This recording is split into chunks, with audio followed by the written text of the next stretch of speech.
ယနေ့သာသနာနှစ်2560ပြည့်နှစ်ကောဇာတက္က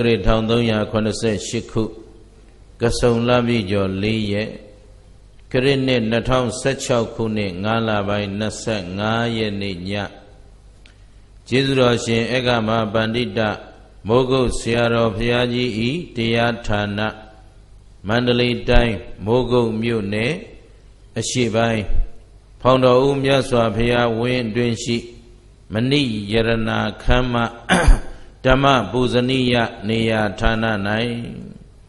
မိုးကုတ်မြို့နယ်ဂောဇကံတွင်သရင်သုံးနေထိုင်တော်မူကြကုန်သော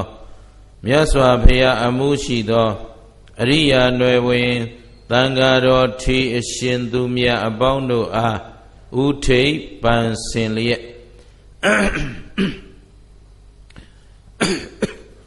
မြို့မိမြို့ဖလူကြီးမင်းများအားအမှုထား၍စင်ရင်ကျင်းပပြုလုပ်အပ်သောမိုးကုတ်မြို့နယ်လုံးဆိုင်ရာကစုံလပြည့်ဗုဒ္ဓနေ့တတ္တမအကြိမ်မြောက်ဗုဒ္ဓဓမ္မသံဃယရဏမြတ်သုံးပါးပူဇော်ပွဲကြီးအထိတ်အမှဓမ္မပူဇနီယအခါကာလပင်စမညဓမ္မဒါနကုသိုလ်ရှင်များအဖြစ်နှစ်ဖက်သောမိဘများအားအမှုထား၍ရန်ကုန်မြို့နေဥတင်မျိုးအောင်ဒေါ်ပွင့်ကျူမွေးသားမောင်တော်ထက်အောင်သမီးမခေစုရီနှင့်မိုးကုတ်မြို့နယ်သူနယ်သားအပေါင်းတို့မှစုပေါင်းလှူဒန်းပြုလုပ်အပ်သောဓမ္မပူဇနီယကာလအခါသမယ၌တရားတော်နာကြွရောက်လာကြသောယောဂီသူတော်စင်များအလုံးစိတ်ဤချမ်းသာခြင်းကိုယ်ဤကျမ်းမာခြင်းပြည့်စုံစွာနှင့်ဥစဉ်တို့ဟောပြောပြသမဲ့သစ္စာတရားများကိုနာလဲနာနိုင်ကြပါစေနာတဲ့အတိုင်းလဲသိကြပါစေသိတဲ့အတိုင်းလဲဒီဘဝဒီခန္ဓာမစွန့်ကြခင်ကိုယ်ဒုက္ခကိုလက်စသိမ့်အောင်ကျင့်ကြံကြိုးကုပ်ပွားများအားထုတ်နိုင်ကြပါစေလို့ရှေးဥစွာမေတ္တာပို့သပေးလိုက်ပါတယ်နော်သစ္စာတရားတော်တို့ကိုဟောကြားရာ၌သစ္စာ၄ပါးမြတ်တရားတော်တို့ကိုဆရာမကူတယံဘူဉဏ်တော်မြတ်ဖြင့်ကိုယ်တော်တိုင်အကျွင့်မဲ့ထိုးတွင်သိမြင်အောင်မြင်တော်မူပြီးတတ္တဝဝိနည်းအပေါင်းတို့အားသစ္စာရည်ဤအမြိုက်ဆေးတော်တို့ကိုတိုက်ကြွေးတော်မူပေထသောမဟာကရုဏာတော်ရှင်ဗုဒ္ဓံမြတ်စွာဘုရားရှင်ကိုယ်တော်မြတ်ကြီးဤဂုဏ်တော်ကျေးဇူးတော်မြတ်စွာဘုရားရှင်ကိုယ်တော်မြတ်ကြီးကောင်းစွာဟောကြားဆုံးမတော်မူခဲ့၍ဆုံးမတော်မူသည့်အတိုင်းလိုက်နာကျင့်ဆောင်သောပုဂ္ဂိုလ်အပေါင်းတို့အားကျင့်ဆောင်သူတို့အလျောက်အခါမလင့်သောအကျိုးကျေးဇူးအထူးတို့ကိုပေးစေတတ်သောဓမ္မတရားတော်မြတ်တို့ဤဂုဏ်တော်ကျေးဇူးတော်မြတ်စွာဘုရားရှင်ကိုယ်တော်မြတ်ကြီးဤအဆုံးအမဓမ္မဒေသနာတော်တို့အားယနေ့နှစ်ပေါင်း2560ပြည့်နှစ်တိုင်တိုင်အတွန်းရှိတည်တံ့ခိုင်မြဲအောင်အစဉ်အဆက်ထိမ့်သိမ့်စောင့်ရှောက်တော်မူလာကြကုန်သောသံဃံသံဃာတော်မြတ်အပေါင်းတို့ဤဂုဏ်တော်ကျေးဇူးတော်နှင့်တကားဥစဉ်အားဤသစ္စာ၄ပါးမြတ်တရားတော်တို့ကိုကိုယ်တိုင်လည်းနာကြားသိရှိနိုင်အောင်ယောဂီအပေါင်းသူတော်ကောင်းတို့အားလည်းယခုကဲ့သို့တဖန်ပြန်လဲဟောပြောညွှန်ကြားပြသနိုင်အောင်နိဗ္ဗေလမ်းပြသွန်သင်ဆုံးမပေးတော်မူခဲ့ကြသောဘဝတစ်ပါးသို့ကွယ်လွန်အနိစ္စရောက်သွားကြပြီဖြစ်သောမွေးသဖခင်ကျေးဇူးရှင်နှင့်မွေးသမိခင်ကျေးဇူးရှင်ကြီးတို့၏ဂုဏ်ကျေးဇူးဆရာသခင်ဖြစ်တော်မူသောကျေးဇူးတော်ရှင်ဧကမဟာပန္တိတမိုးကုတ်ဆရာတော်ဘုရားကြီး၏သီလဂုဏ်သမာဓိဂုဏ်ပညာဂုဏ်တို့အားပူဇော်သောအားဖြင့်၎င်းကျေးဇူးဆက်သောအားဖြင့်၎င်းကိုယ်စိန်မျက်မှောက်သို့ယနေ့တရားတော်နာကြွရောက်လာကြသောတန်တရာဤဆွေတော်မျိုးတော်အပေါင်းတို့အားကျေးဇူးဆက်သောအနေနဲ့ဟောကြားသွားမဲ့ ဓမ္မဒေသနာယဓမ္မပူဇနိယဓမ္မဒါနကောင်းမှုနိဗ္ဗာန်စုနတ်လူသာဓုခေါ်စေသော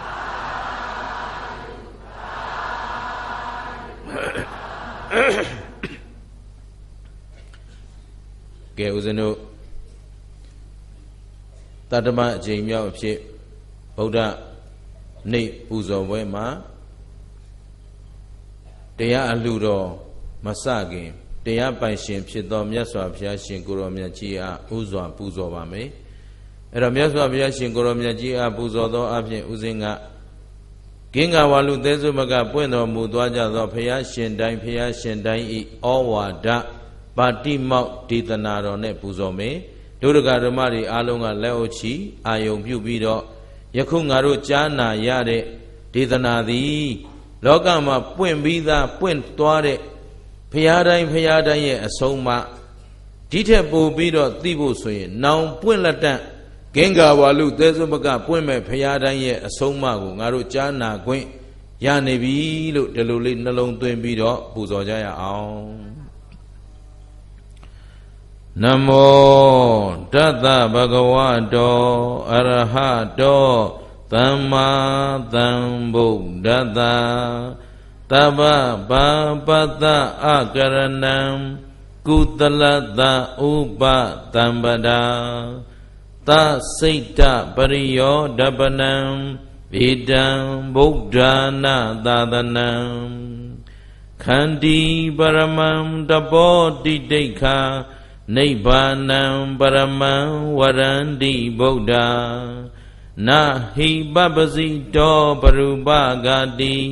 နာသမနောဟောတိဝိဟေပရံဝိဟေထယံတောအနုပဝါဒောအနုပဂါတောပါတိမောက္ခေသသံဝရောမတ္တိညုတာသဗတ္တသမိန်ပန္တင်သတယနာတနံအဓိစိတ်ဒေသအာယောကောဣဒံဗုဒ္ဓနာသာသနံသဗ္ဗပပတ္တအလုံးစုံသောအကုသိုလ်ကိုယံအကရဏံအကျင့်မပြုကျင့်ခြင်းသည်၎င်းကုသလတ္တကုသိုလ်ကိုယာဥပတံပဒာအကျင့်ပြည့်စုံစေခြင်းသည်၎င်းယံသစိတ်တပရိယောဓပနံအကျင့်မိမိစိတ်ကိုဖြူစင်စေခြင်းသည်၎င်းအဋ္ဌိရှိ၏ဣတံဤအဆုံးအမပေါင်းတို့သည်ဗုဒ္ဓနံပွင့်တော်မူပြီးကြကုန်သောရှင်တော်ဗုဒ္ဓမြတ်စွာဘုရားရှင်တို့၏သာသနံကြီးစွာသောအဆုံးအမတော်သည်တိတိခာသီးခံခြင်းဟုဆိုအပ်သောခန္တီခန္တိသီးခံခြင်းခန္တိသည်ပရမံမြတ်သောတပောအကျင့်သည်နိဗ္ဗာနံကိလေသာမှငြိမ်းအေးခြင်းနိဗ္ဗာန်ကိုပရမံမြတ်ဤဟု၍ဗုဒ္ဓမြတ်စွာဘုရားရှင်တို့သည်ဝရန္တိဟောတော်မူကြကုန်၏ပရုပဂာတိသူတစ်ပါးအသက်ကိုတတ်ဖြတ်လေရှိသောသူသည်ပပ္ပစီတောယဟန်မြည်သည်ဝါဗုဒ္ဓဤတပိသာဝကမြည်သည်နဟိဟောတိစင်စစ်မဖြစ်ပရံသူတစ်ပါးကိုဝိဟေထယံတောကိုစိတ်ပင်ပန်းအောင်ညှဉ်းပန်းနှိပ်စက်လေရှိသောသူသည်သမနောဗုဒ္ဓဤတပိသာဝကမြည်သည်ဝါစိတ်နှလုံးငြိမ်းအေးချမ်းသာသူသည်နဟောတိမဖြစ်အနုပဝါဒောမစွတ်ဆွဲမကဲ့ရဲ့ခြင်းသည်၎င်းအနုပဂါတောမငင်းစေမနှိပ်စက်ခြင်းသည်၎င်းပါတိမောက္ခေအကြီးမှုဖြစ်သောကာယဝစီမနောသုံးလီသောသီလတို့၌တံဝရောစကောင်းစွာစောင့်စည်းခြင်းသည်၎င်းဗတ္တသမိန်ဆွမ်းဘောဇင်ဤမတ္တိညုတာစအတိုင်းရှိကိုတိတိဤအဖြစ်သည်၎င်းပန္တင်စတယနာတနံစိတ်ငြိမ်ရာဖြစ်သောနေရာကြောင်း၌နေခြင်းသည်၎င်း အဓိစိတ်တိစိတ်ကိုအစိုးရခြင်းဒီဟုသောအဓိစိတ်တာသိက္ခာပဒ၌အာယောကောစလုံးလပြုခြင်းသည်၎င်းအဋ္ဌိရှိ၏ဣတံဤအဆုံးမပေါင်းတို့ကိုဗုဒ္ဓနာပွင့်တော်မူပြီးကြကုန်သောရှင်တော်ဗုဒ္ဓမြတ်စွာဘုရားရှင်တိုင်းတို့သည်သာသနာကောင်းစွာမသွေဟောကြားဆုံးမတော်မူခဲ့ကြပါပေကုန်သတည်း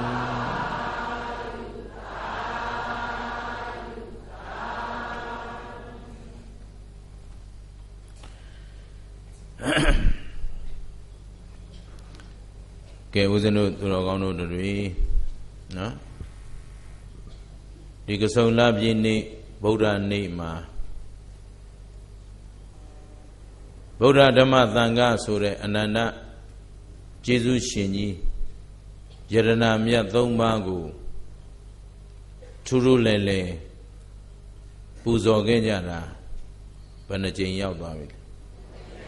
9ကြိမ်9နှစ်တိုင်ခဲ့ပြီနော်အဲ့တော့ဒီနေ့မိုးကုတ်မြို့နယ်အတွင်းရှိဦးစီးဦးဆောင်ပြုကြတဲ့သက်တော်ရှိဆရာတော်သံဃာတော်ရှင်သူမြတ်အပေါင်းနဲ့ကာယကံမေတ္တာဝစီကံမေတ္တာမနောကံမေတ္တာတွေနဲ့ရှိရှုပြီးတော့ဥဆောင်ဥရွယ်ပြုကြတဲ့မြို့မိမြို့ဖလူကြီးမင်းများအကျိုးတော်ဆောင်ကြတဲ့ပရိဒတ်အသင်းများနဲ့လူငယ်မောင်မယ်များအားလုံးဘုရင်ကဝမ်းမြောက်ဂုဏ်ယူစွာနဲ့သာဓုခေါ်ပါတယ်ရှေ့ဆက်ပြီးတော့လဲနှစ်စဉ်နှစ်တိုင်းတစ်နှစ်တစ်နှစ်ပုံမပြီးတော့အတိတ်ပဲပြည့်ဝတဲ့ပို့ပြီးတော့အကျိုးကျေးဇူးများတဲ့ပို့ပြီးတော့တန်ဖိုးရှိတဲ့ပူဇော်ခြင်းတွေနဲ့ပူဇော်နိုင်အောင်ဆက်လက်ပြီးတော့ညီညီညွတ်ညွတ်စီစီလုံးလုံးနဲ့ဝိုင်းဝန်းကြိုးစားထိမ့်သိမ်းစောင့်ရှောက်ကြပါဦးလို့ဒါကိုလည်းလေးစားစွာနဲ့အလုံးမေတ္တာရက်ခံပါတယ်နော်အဲ့တော့သံဃာတော်ရှင်သူမြတ်တွေလည်းဒီနေရာကနေဘုရားတပည့်တော်ဥခိုက်တောင်းပန်အပ်ပါတယ်ဘုရားဒီနေ့မိုးကုတ်မြို့နယ်သူမြို့နယ်သားအပေါင်းတို့နဲ့တကွကဘာသူကဘာသားလောကသူလောကသားအလုံးရဲ့အကျိုးငါရှိရှုပြီးတော့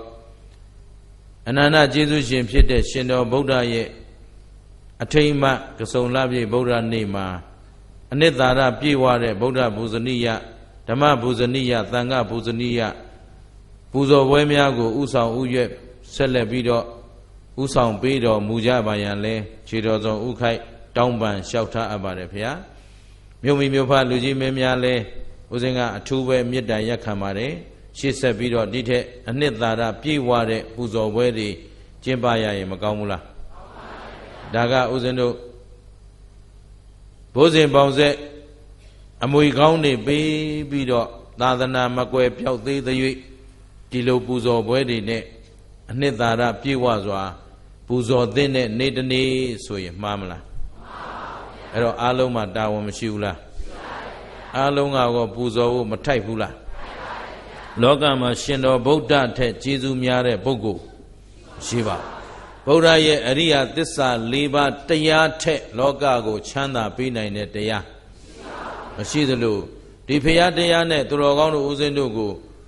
ဒီနေ့ဒီချိန်နှစ်ပေါင်း2560ပြည့်တဲ့တိုင်အောင်ယရဏမြတ်သုံးပါးကိုပူဇော်ခွင့်ကိုးကွယ်ခွင့်စိကပ်ခွင့်ရအောင်ဆောင်ကျင်းလာခဲ့ကြတာပါလေသံဃာဆောင်ကျင်းခဲ့ကြတာဘယ်သူတွေလဲအဲ့တော့သံဃာတော်တွေလည်းဦးဇင်းတို့သူတော်ကောင်းတို့အတွက်ကျေးဇူးများမများဒီတော့ပူဇော်သင့်မပူဇော်သင့်အဲ့ပူဇော်တဲ့နေရာမှာလည်းမြတ်စွာဘုရားကလောကမှာအမွေခံနှမျိုးရှိတယ်တဲ့အာမိတ်သအမွေခံနဲ့ဓမ္မအမွေခံအာမိတ်သဆိုတာပစ္စည်းအမွေခံဘာအမွေခံဓမ္မအမွေခံဆိုတာကမြတ်စွာဘုရားရဲ့အဆုံးအမတရားတွေကိုလက်ဆင့်ကမ်းပြီးတော့ဆောင်ကျင်းသွားတဲ့တရားအမွေခံတဲ့ပုဂ္ဂိုလ်တွေအဲ့တော့ပစ္စည်းအမွေခံနဲ့တရားအမွေခံဘယ်အမွေခံကမြတ်တယ်လဲဒါဖြင့်ဦးဇင်းတို့ကဘယ်အမွေကိုခံယူကြမှာလဲ အဲ့တော့ဒီနေ့ဗုဒ္ဓနေ့မှာတရားနဲ့လျော်ညီတဲ့ပူဇော်ပွဲကြီးဖြစ်အောင်ဦးဇင်းတို့စတင်စီစဉ်ကြတဲ့ကဆောင်ရွက်ခဲ့ကြပါတယ်ကဆုံလာဇန်တရက်နေ့ကနေစပြီးတော့မြို့နယ်လုံးဆိုင်ရာရက်ွက်အသီးသီးကဝတ်အသင်းတွေစုပေါင်းပြီးတော့နော်ဝတ်ရွတ်စင်တွေနဲ့နော်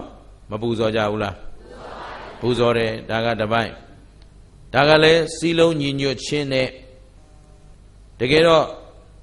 တန်ခါဆိုတာမြတ်စွာဘုရားရဲ့အဆုံးအမကိုတညီတညွတ်သေးလိုက်နာကျင့်ဆောင်နေတဲ့အဖွဲ့အစည်းကိုဒါတန်ခါလို့ခေါ်တာအဲ့တော့ဒုဒကာဓမ္မတွေကလည်းအဲ့ဒီတန်ခါဂုံတွေကိန်းပြီးတော့လောကအကျိုးကိုဆောင်နိုင်အောင်သူရက်ွက်အတွက်သီးသန့်ငါရက်ွက်အတွက်သီးသန့်ဒီလိုမဟုတ်ဘူးမြို့နယ်လုံးဆိုင်ရာအဓိပ္ပာယ်ကိုဖော်ဆောင်ရခြင်းသည်ဗုဒ္ဓဘာသာတို့ရဲ့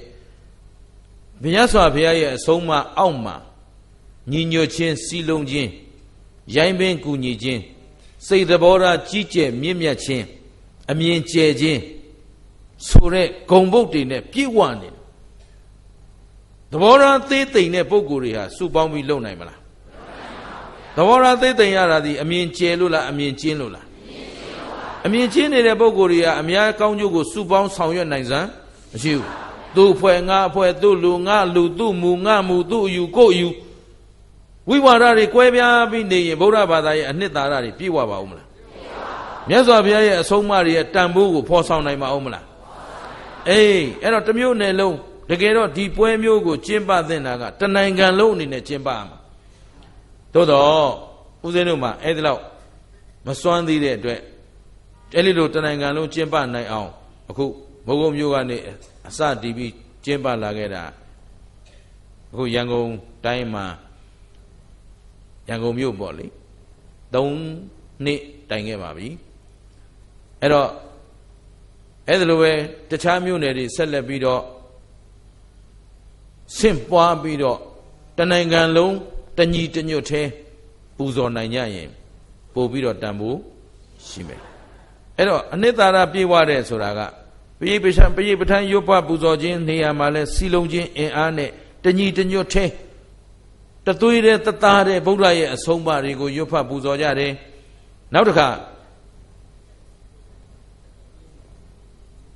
မျိုးဆက်သစ်လူငယ်တွေအတွက်ရင်သွေးသစ်မင်္ဂလာသင်္သန်းတွေရောမပေးဘူးလားဒါရောသူတော်ကောင်းတို့ဦးဇင်းတို့အတွက်တန်ဖိုးရှိမရှိအဲ့တော့ဆက်လက်ပြီးတော့ကြိုးစားရွတ်ဆောင်ဖို့လိုအပ်မလိုအပ်တခါမျိုးနယ်လုံးဆိုင်ရာသံဃာဒါနဆွမ်းလောင်းပွဲကြီးတွေကျင်းပတယ်နောက်ရိတ်တာအသီးသီးကယောဂီတွေစုပေါင်းပြီးတော့တရားအားထုတ်ခြင်းဖြင့်တရားအလှူတွေရောမလုပ်ကြဘူးလားအဲ့တော့ဒီထက်ဒီနော်ဦးဇင်းတို့ဒါဟာအာမိတ္တဆိုတဲ့ပစ္စည်းအမွေခံနေကြတာလားတရားအမွေခံနေကြတာအဲ့တော့ကြိုးစားပေးပါဦးဇင်းအနေနဲ့ကဒါဘုဂုံမျိုးကဆုံလပြည့်နေ့မှာဟောနေကြပါသို့တော်လည်းပဲဦးဇင်းအတွက်တမျိုးတည်းတရက်တည်းတရွာတည်းအတွက်ဆောင်ရွက်လို့မရတဲ့အတွက်ကျန်တဲ့မြို့နယ်အသီးသီးကိုလည်းအလှည့်ပေးဖို့ရှိလာတဲ့အတွက်ဒီနေ့ရန်ကုန်မြို့ကိုစပါပြီနောက်တစ်နေ့မန္တလေးကိုစပါမယ်နောက်နှစ်တွေမှာအခုဦးဇင်းတို့နဲ့အတူတူကျင်းပနေတဲ့ကော့တောင်တို့ဘာတို့အစရှိတဲ့မြို့နယ်တွေကိုအလှည့်ကျဦးဇင်းကဟောပြီးတော့မှဒီမြို့ကိုလာမှာဖြစ်ပါတယ်အဲ့တော့နောက်နေမှာလည်းဒီလိုပဲပေါ့လေနားလေခွင့်လွတ်ပေးပြီးတော့ဦးဇင်းတို့အသီးသီးတနိုင်ငံလုံးအတိုင်းအတာနဲ့ကျင်းပနိုင်အောင်ကြိုးစားနေကြတယ်လို့ဒီလိုလေးအားလုံးမှတ်ယူပေးပါနော်ကောင်းပြီအဲ့တော့ဦးဇင်းတို့တော်ကောင်းတို့တွေမြတ်စွာဘုရားကိုပူဇော်တဲ့နေရာမှာတရားနဲ့ပူဇော်ခြင်းထက်မြတ်တဲ့ပူဇော်ခြင်းမရှိဘူးအဲ့တော့ဦးဇင်းအနေနဲ့ပြောရရင်မြန်မာနိုင်ငံမှာဓာတုစေတီဓမ္မစေတီပရိဘောဂစေတီဥဒိတစေတီစေတီတော်မြတ်တွေအသီးသီးတည်ထားကိုးကွယ်ကြပြီးတော့ဗုဒ္ဓဘုဇနီယပွဲတွေမလုပ်ကြဘူးလားလုပ်ပေမဲ့တကယ်အနှစ်သာရပြည့်ဝတဲ့ဓမ္မပူဇော်ပွဲတွေနဲ့ပူဇော်တဲ့ဖရာပွဲဟာအတော်ရှားပါတယ်နော်အားလုံးသူတို့ဒေသအသီးသီးမှာပျော်ပွဲရှင်ပွဲတွေနဲ့နော်တောက်ပွဲစားပွဲတွေနဲ့နော်လွဲမားတဲ့ကျင့်စဉ်တွေနဲ့သာပူဇော်တဲ့ပူဇော်ပွဲများကများနေတဲ့အတွက်ကုသိုလ်နဲ့အကုသိုလ်ဘယ်ရင်ကများအဲဒီကဆုံလပြည့်ဗုဒ္ဓနေ့ဗုဒ္ဓရဲ့အထင်ကရ အရေးကြီးတဲ့အဓိကနေကြီးတစ်နေ့မှာတော့ဖြစ်ရင်မြန်မာတနိုင်ငံလုံးအတိုင်းအတာအနေနဲ့သီလသမာဓိပညာဆိုတဲ့သိက္ခာတရားတွေနဲ့တရားနဲ့ထူးထူးလဲလဲပူဇော်ကြရရင်မကောင်းဘူးလားအဲ့ဒီအတိတ်ပဲဖော်ဆောင်နိုင်အောင်နော်ကိုနိစ္စရာနဲ့ကိုယင်းနိယာဝိုင်းဝန်းကြိုးပမ်းပြီးတော့ဆောင်ရွက်ကြပါတနေ့တနေ့အတိတ်ပဲပြည့်ဝအောင်ပို့ပြီးတော့စီလုံးညီညွတ်အောင်ကြိုးစားကြဖို့မလိုဘူးလားတခြားသောဘာသာကြားတွေမှာရှိပါတယ်နော်သူတော်ကောင်းတို့လည်းသိပါတယ်ဥပုခ္ခာကာလဆိုဥပုနေ့ဆိုကလေးကနေစပြီးခွေးအထိသူ့ဘာသာဝင်အကုန်လုံးဥပုဆောင်တာဘုရားဘာသာမှာဒါမျိုးရှိလားသာဓုဗျာသာဓုသဘောပါသလားအဲ့ဒါဘာဖြစ်လဲဆိုတော့ခေတ်ဆက်ဆက်နော်ဘုရားရဲ့အဆုံးအမအောက်မှာတညီတညွတ်သေးကိန်းအောင်ခိုးဝင်ပြီးတော့ပူဇော်နိုင်အောင်ကြိုးစားခဲ့ကြခြင်းမရှိလို့ဦးဇင်းတို့တော်ကောင်းတို့ရဲ့ခေတ်နောက်မှာဒီလိုပူဇော်ပွဲတွေဖြစ်နိုင်အောင်ကြိုးစားမယ်အဲ့တော့ကောင်းပြီဒီနေ့မှလည်းတော်ကောင်းတို့တွေကောင်းကျိုးချမ်းသာလိုရာပြည့်စေကြောင်းဆိုတဲ့တရားနဲ့ကျေးဇူးဆက်ပေးမယ်ပါတယ်လေခေါင်းစဉ်တော့နည်းနည်းရှိတယ်ဦးဇင်းကခေါင်းစဉ်ပေးရင်နောက်ကရိုက်ကူးရေးအဖွဲ့နဲ့စီဒီစာရေးတဲ့လူတွေရဲ့ပြညတ်ချက်အောက်မှာပေးရတယ်သူတို့ကစလုံးလေးလုံးထက်ပိုမပေးနဲ့တဲ့ရေးရတာရှည်လို့တဲ့နော်မဆန့်ဘူးတဲ့အဲ့တော့အခုတော့မတတ်နိုင်တော့ဘူးအဲ့တော့ဒီတစ်ခါတော့ခွင့်လွတ်ပါရအောင်ဆန့်အောင်ပဲရေးလိုက်ကြတော့ဘယ်လိုပြောမလို့ကောင်းကျိုးချမ်းသာလိုရာပြည့်စေကြောင်းကောင်းပြီအဲ့တော့ဒီတရားကိုမြတ်စွာဘုရားကဘယ်မှာဟောခဲ့သလဲလို့ဆိုရင်သာဝတိပြည်ဇေတဝန်ကျောင်းမှာဟောတယ်ဘယ်မှာဟောလဲဟုတ်ပြီတရားကောင်းစဉ်အနေနဲ့ပိဋကတ်တော်မှာသိမ်းထားတာကမဟာဓမ္မသမာဒါနသုံးတဲ့ဗါလဲလဲဒါမို့လေးလုံးထက်ပုံမပြောနဲ့လို့ပြောနည်းနည်းရှည်သွားတာနဲ့ခင်ဗျားတို့လည်းမမှတ်မိဘူးအဲ့တော့သူတို့ပြောတာလည်းလွန်တော့မလွန်ဘူးဘုန်းကြီးတဲ့သူတို့ကခေါင်းစဉ်တူတူလေးနဲ့ထိထိမိမိလေးကိုကြိုက်ကြတာတဲ့ပါဠိလိုလည်းနာမမပေးနဲ့တဲ့အဲ့ဒီကိုဆိုသူတို့ကြိုင်မကြည့်ဘူးတဲ့နော်လှုပ်ပုံကဟိုရှိရကျုပ်တို့အထက်ကဆရာတော်ကြီးများကြတော့လဲပါဠိတော်နဲ့ဟောတဲ့တော့ဒီနှစ်ခုကြားကျုပ်ကဘာလို့မှမသိဘူးနော်အဲ့တော့မဟာဓမ္မသမ္မာဒါန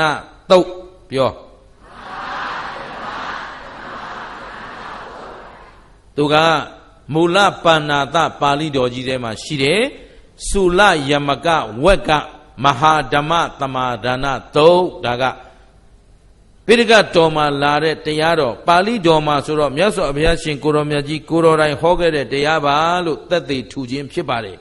အဲ့တော့စာပေကျမ်းဂန်မှာလေ့လာခြင်းနဲ့ရှားဖွေခြင်းနဲ့ဖတ်ရှုခြင်းနဲ့ဥဒုမင်္ဂလရံပြောသွားတာလားရွှီသွားတာလားသူလိုခြင်းတာတွေရှောက်ပြောသွားတာလားလို့မယုံမကြည်ဖြစ်နော်ပုတ်ခတ်စော်ကားတိုက်ခိုက်တော့မယ်ဆိုရင်အရင်အဲ့ဒီစာမှာသွားကြည့်ပါအောင်လို့ဦးဇင်းကဒါလေးပြောခြင်းတယ်ဟုတ်ပလား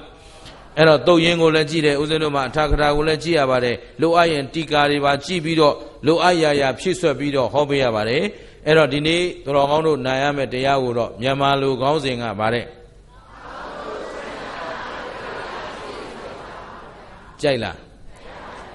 မင်္ဂလာရှိလားဟုတ်ပါပြီကိုစုံလာပြည့်ဗုဒ္ဓနေ့တတ္တမမြောက်ဗုဒ္ဓနေ့မှာမင်္ဂလာနဲ့ပြည့်ဝတဲ့တရားဖြစ်အောင်ဦးဇင်းကဒီကောင်းစဉ်လေးပေးလိုက်ခြင်းဖြစ်ပါတယ်အဲ့တော့မြတ်စွာဘုရားရှင်ကိုရောမြတ်ကြီးတာဝတိပြည်ဇေတဝန်ကျောင်းတော်မှာသတင်းသုံးနေတုန်းတစ်ခုသောကာလမှာမြတ်စွာဘုရားကပဲနှုတ်တော်ကနေစတင်ပြီးတော့ဘယ်သူကမှတောင်းပန်လို့မဟုတ်ဘဲနဲ့ဘိက္ခဝေငါဤချစ်သားယဟန်များတို့လို့ဒီလိုနှုတ်တော်ကစပြီးတော့မွက်ကြားလိုက်တယ်ဒါဟာဘာလဲဆိုတော့တရားနာဖို့ငန့်လင့်နေကြတဲ့ပရိသတ်၄ပါးရှိပါတယ်ယဟန်ပရိသတ်ယဟန်မပရိသတ်ဒဂပရိသတ်ဒဂမပရိသတ်အဲ့ဒီပရိသတ်၄ပါးထဲမှာအမြတ်ဆုံးပရိသတ်ကယဟန်ပရိသတ်အဲ့တော့အကြီးဆုံးပုဂ္ဂိုလ်ကိုခေါ်ရင်တနွယ်ခင်တစင်ပါဆိုနောက်လိုက်အားလုံးအကျုံးမဝင်ဘူးလား ဒါမို့လို့မြတ်စွာဘုရားဘိက္ခဝေလို့ခေါ်လိုက်တာဟာပိဋက၄ပါးလုံးကိုခေါ်လိုက်တာပဲလို့မှတ်ရမယ်အဲ့တော့အောက်ကလည်းအဲ့ဒီလိုခေါ်လိုက်တာကမြတ်စွာဘုရားကတရားစကားပြောတော့မယ်သတိလက်လွတ်ဖြစ်နေကြတဲ့ပုဂ္ဂိုလ်တွေအမှုမဲ့အမှတ်မဲ့ဖြစ်နေကြတဲ့ပုဂ္ဂိုလ်တွေပြန့်လွင့်နေတဲ့ပုဂ္ဂိုလ်တွေအသီးသီးစကားစမီပြောဆိုနေတဲ့ပုဂ္ဂိုလ်တွေတနည်းအားဖြင့်ကိုကြံညင်အားကြံပြီးတော့နေကြတဲ့ပုဂ္ဂိုလ်တွေကိုတခါတည်းအချက်မှတ်ပေးပြီးတော့ခြေသားတို့ငါတရားဟောတော့မယ်မင်းတို့အစဉ်သင့်ဖြစ်ပြီလားလို့ဒီလိုပြောတဲ့အဓိပ္ပာယ်ရတယ်အဲ့တော့ဘိက္ခဝေလို့မြတ်စွာဘုရားနှုတ်တော်ကခေါ်လိုက်တော့အောက်ကယဟန်ပိဋကယဟန်မပိဋကဒကာပိဋကဒကမပိဋကအားလုံးကတတန်နဲ့တညီတဲ့ဖြစ်လိုက်တယ်ဗန္ဒီအရှင်ဘုရားလို့အဓိပ္ပာယ်ရတယ်ဗန္ဒီဆိုတာအဲ့တော့အရှင်ဘုရားဆိုတာကအဲ့ဒီအရှင်ဘုရားရဲ့နောက်ွယ်မှာဘာတွေပါလာသလဲဆိုတော့မှန်လားပါဗျာမိန့်ကြားတော်မူပါဗျာတပည့်တော်တို့အားလုံးအရှင်ဘုရားရဲ့တရားသံကိုငန့်လင့်နေပါတယ်ဗျာအရှင်ဘုရားရဲ့တရားတော်ကိုနာယူရန်အစဉ်သင့်ပါဗျာလို့ပြန်လည်ပြီးတော့အချက်မှတ်ပေးတာ ਨੇ အတူတူပဲအဲ့တော့ခင်ဗျားတို့ဆိုရင်တော့ကိုယ့်ရင်ကိုယ့်နေဦးမှာဗန္တေအရှင်ဘုရားအစဉ်သင့်ပဲဗျာပြောတော့ဗျာလှုပ်ရှင်လှုပ်နေဦးမှာဟုတ်အခုအာမဗန္တေတင်ရပ်ပါဆိုရင်တော့မရနိုင်ဘူးဆိုတာအနောက်ကအရှင်ဘုရားလေးထည့်လိုက်ရမှာကွန့်ကိုကွန့်လိုက်ရမှာသဘောပါသလားဗန္တေဆိုတာပါဠိလိုမြန်မာလိုကအရှင်ဘုရားပြောပြီးသားဖြစ်နေပြီကိုယ်စကားနဲ့ကိုယ်နှစ်ထပ်ကွမ်းဖြစ်နေလို့တော်ကြတော့ဆိုလည်းမရဘူးဟုတ်ပြီနော်ကဲထားပါတော့အဲ့တော့မြတ်စွာဘုရားကจิตသားတို့လို့ဆိုတော့အရှင်ဘုရားအားလုံးကထူကြတယ်ဒီတော့จิตသားတို့တဲ့လောကမှာများသောအားဖြင့်တတ္တဝါတွေဟာအလိုမရှိအပ်မနှစ်သက်အပ်စိတ်နှလုံးကိုမပွားစေတတ်တဲ့တရားတွေကိုဆုပ်ယုပ်တာကိုလိုချင်တယ်တဲ့အလိုမရှိအပ်မနှစ်သက်အပ်စိတ်နှလုံးကိုမပွားစေတဲ့စိတ်နှလုံးမငြိမ်းချမ်းစေတဲ့တရားတွေကိုတိုးတက်တာမြင်ရင်လားဆုပ်ယုပ်တာမြင်ရင်လားဟုတ်ပြီဒါကစာထဲမှာရှိတဲ့အတိုင်းအရင်ပြောမယ်နော်နောက်မှအရက်စကားနဲ့တို့ပြောကြတာပေါ့အဲ့တော့လူတွေအလိုရှိတာကအလိုရှိအပ်နှစ်သက်အပ်စိတ်နှလုံးကိုပွားစေတတ်တဲ့တရားတွေတိုးပွားတာကိုလိုချင်တယ်ဟုတ်ပါလားအဲ့တော့လိုရာပြည့်ကျင်တဲ့ဆန္ဒတွေမရှိဘူးလားရှိပါဘူးအဲ့တော့လိုရာဆိုတဲ့နေရာမှာမကောင်းတာလိုချင်လားကောင်းတာလိုချင်လားအဲ့တော့ကောင်းကျိုးချမ်းသာမင်္ဂလာတွေတိုးပွားစေခြင်းနဲ့မကောင်းတဲ့အတိတ်နမိတ်အကျိုးပေးတွေကိုဆုပ်ယုပ်စေခြင်းနဲ့ဆိုတဲ့စိတ်တော်အောင်ဦးဇင်းတို့မှာရှိရှိရှိပါပါဗျာအဲ့တော့တတ္တဝါတွေမှာတဲ့လိုချင်တာရဖို့မလိုချင်တာတွေရှောင်ရှားဖို့ပြင်းပြတဲ့ဆန္ဒရှိကြတယ်ပဲရနေတာကမလိုချင်တာတွေရပြီးတော့လိုချင်တာတွေမရပဲဖြစ်နေတယ်ဒါအရက်လို့ပြောတာစာလုံးပြောတော့အလိုမရှိအားမနစ်သက်အားစိတ်နှလုံးကိုမပွားစေတတ်တဲ့တရားတွေလားတိုးပွားနေပြီးတော့တဲ့အလိုရှိအားနှစ်သက်အားစိတ်နှလုံးကိုပွားစေတတ်တဲ့တရားတွေကြတော့ဆုပ်ယုပ်နေတယ်ဆိုတော့အရာစကားနဲ့နားလည်အောင်ပြောရရင်ခင်ဗျားတို့ကျိုးတို့အတွက်အကျိုးရှိတဲ့တရားတွေဆုပ်ယုပ်ပြီးတော့အကျိုးရှိတဲ့တရားတွေတိုးပွားနေတယ်ဒီလိုပြောလိုက်မပြီးဘူးလားဟောစာမှာတော့အလိုရှိရဆိုတာဘယ်သူမှမလိုချင်ဘူးနဲ့မကောင်းတဲ့အကျိုးပေးတွေလိုချင်လားလိုချင်ပါဘူးမကောင်းသောပေးမကောင်းသောတန်မကောင်းသောယံတွေလိုချင်သလားလိုချင်ပါဘူးအဲ့ဒါလိုမရှိအားမနစ်သက်အားကဲဥဘေးဆိုယံဆိုအန္တရာယ်ဆိုဘေးဆိုဘေးမြေနှစ်သက်เสียကောင်းတာကောင်းပါဘူးအဲ့တော့လိုချင်စရာလည်းကောင်းဘူးနှစ်သက်เสียလည်းမကောင်းဘူးဒါတော့ဒီတရားတွေနဲ့တရားတာစိတ်မှာပျော်ရွှင်ချမ်းမြေ့မှုကိုရတာစိတ်နှလုံးကိုမပွားစေတာဆိုတာစိတ်ညစ်စရာစိတ်ဆင်းရဲစရာစိတ်ပင်ပန်းစရာဒါပေမဲ့ဒါတွေတိုးဝါးနေတယ်တဲ့ဟုတ်ပြီနော်အလိုရှိဆိုတာကောင်းသောနမိတ်ကောင်းသောအာယုကောင်းသောအကျိုးပေးဘယ်လိုယူလားလိုချင်တဲ့နှစ်သက်အားအဲ့ဒီကောင်းတဲ့အကျိုးပေးတွေကောင်းတဲ့အာယုတွေကိုဘိုးဘိုးပြပါဆိုရင်အယောင်းမဖြစ်တာနဲ့အယောင်းမဖြစ်တာဘာလို့ရှင်လို့ဟ ဟုတ်တယ်ကြောက်နေလွယ်လွယ်ကူကူလွတ်လွတ်လပ်လပ်တူရတာနဲ့အချုံနောက်နဲ့တူနေရတာနဲ့ဘယ်လိုချင်လို့ဟုတ်ပြီရောက်ဝဲဖောက်ကားတဲ့နေရာမှာလည်းတရားဝင်စနစ်တကျကဘာကအသိမှပြုပြီးတော့ certificate တွေပါတယ်နဲ့နော်ကြီးကြီးကျယ်ကျယ်ထူးထူးလေလေလွတ်လွတ်လပ်လပ်ရောက်ဝဲဖောက်ကားရတယ်နဲ့ခိုးကြောင်ခိုးဝဲရောက်ဝဲဖောက်ကားရတယ်ဘယ်အကောင်းလို့ဒါပေမဲ့ကိုယ်များတို့ဖြစ်ချင်တာလေဘာလို့မှမဖြစ်ချင်တာတွေပဲသိကြလားသိကြပါဘူးဘုရားစွာဘုရားလည်းပြောလူတွေလိုရှိတာကဟောဒီ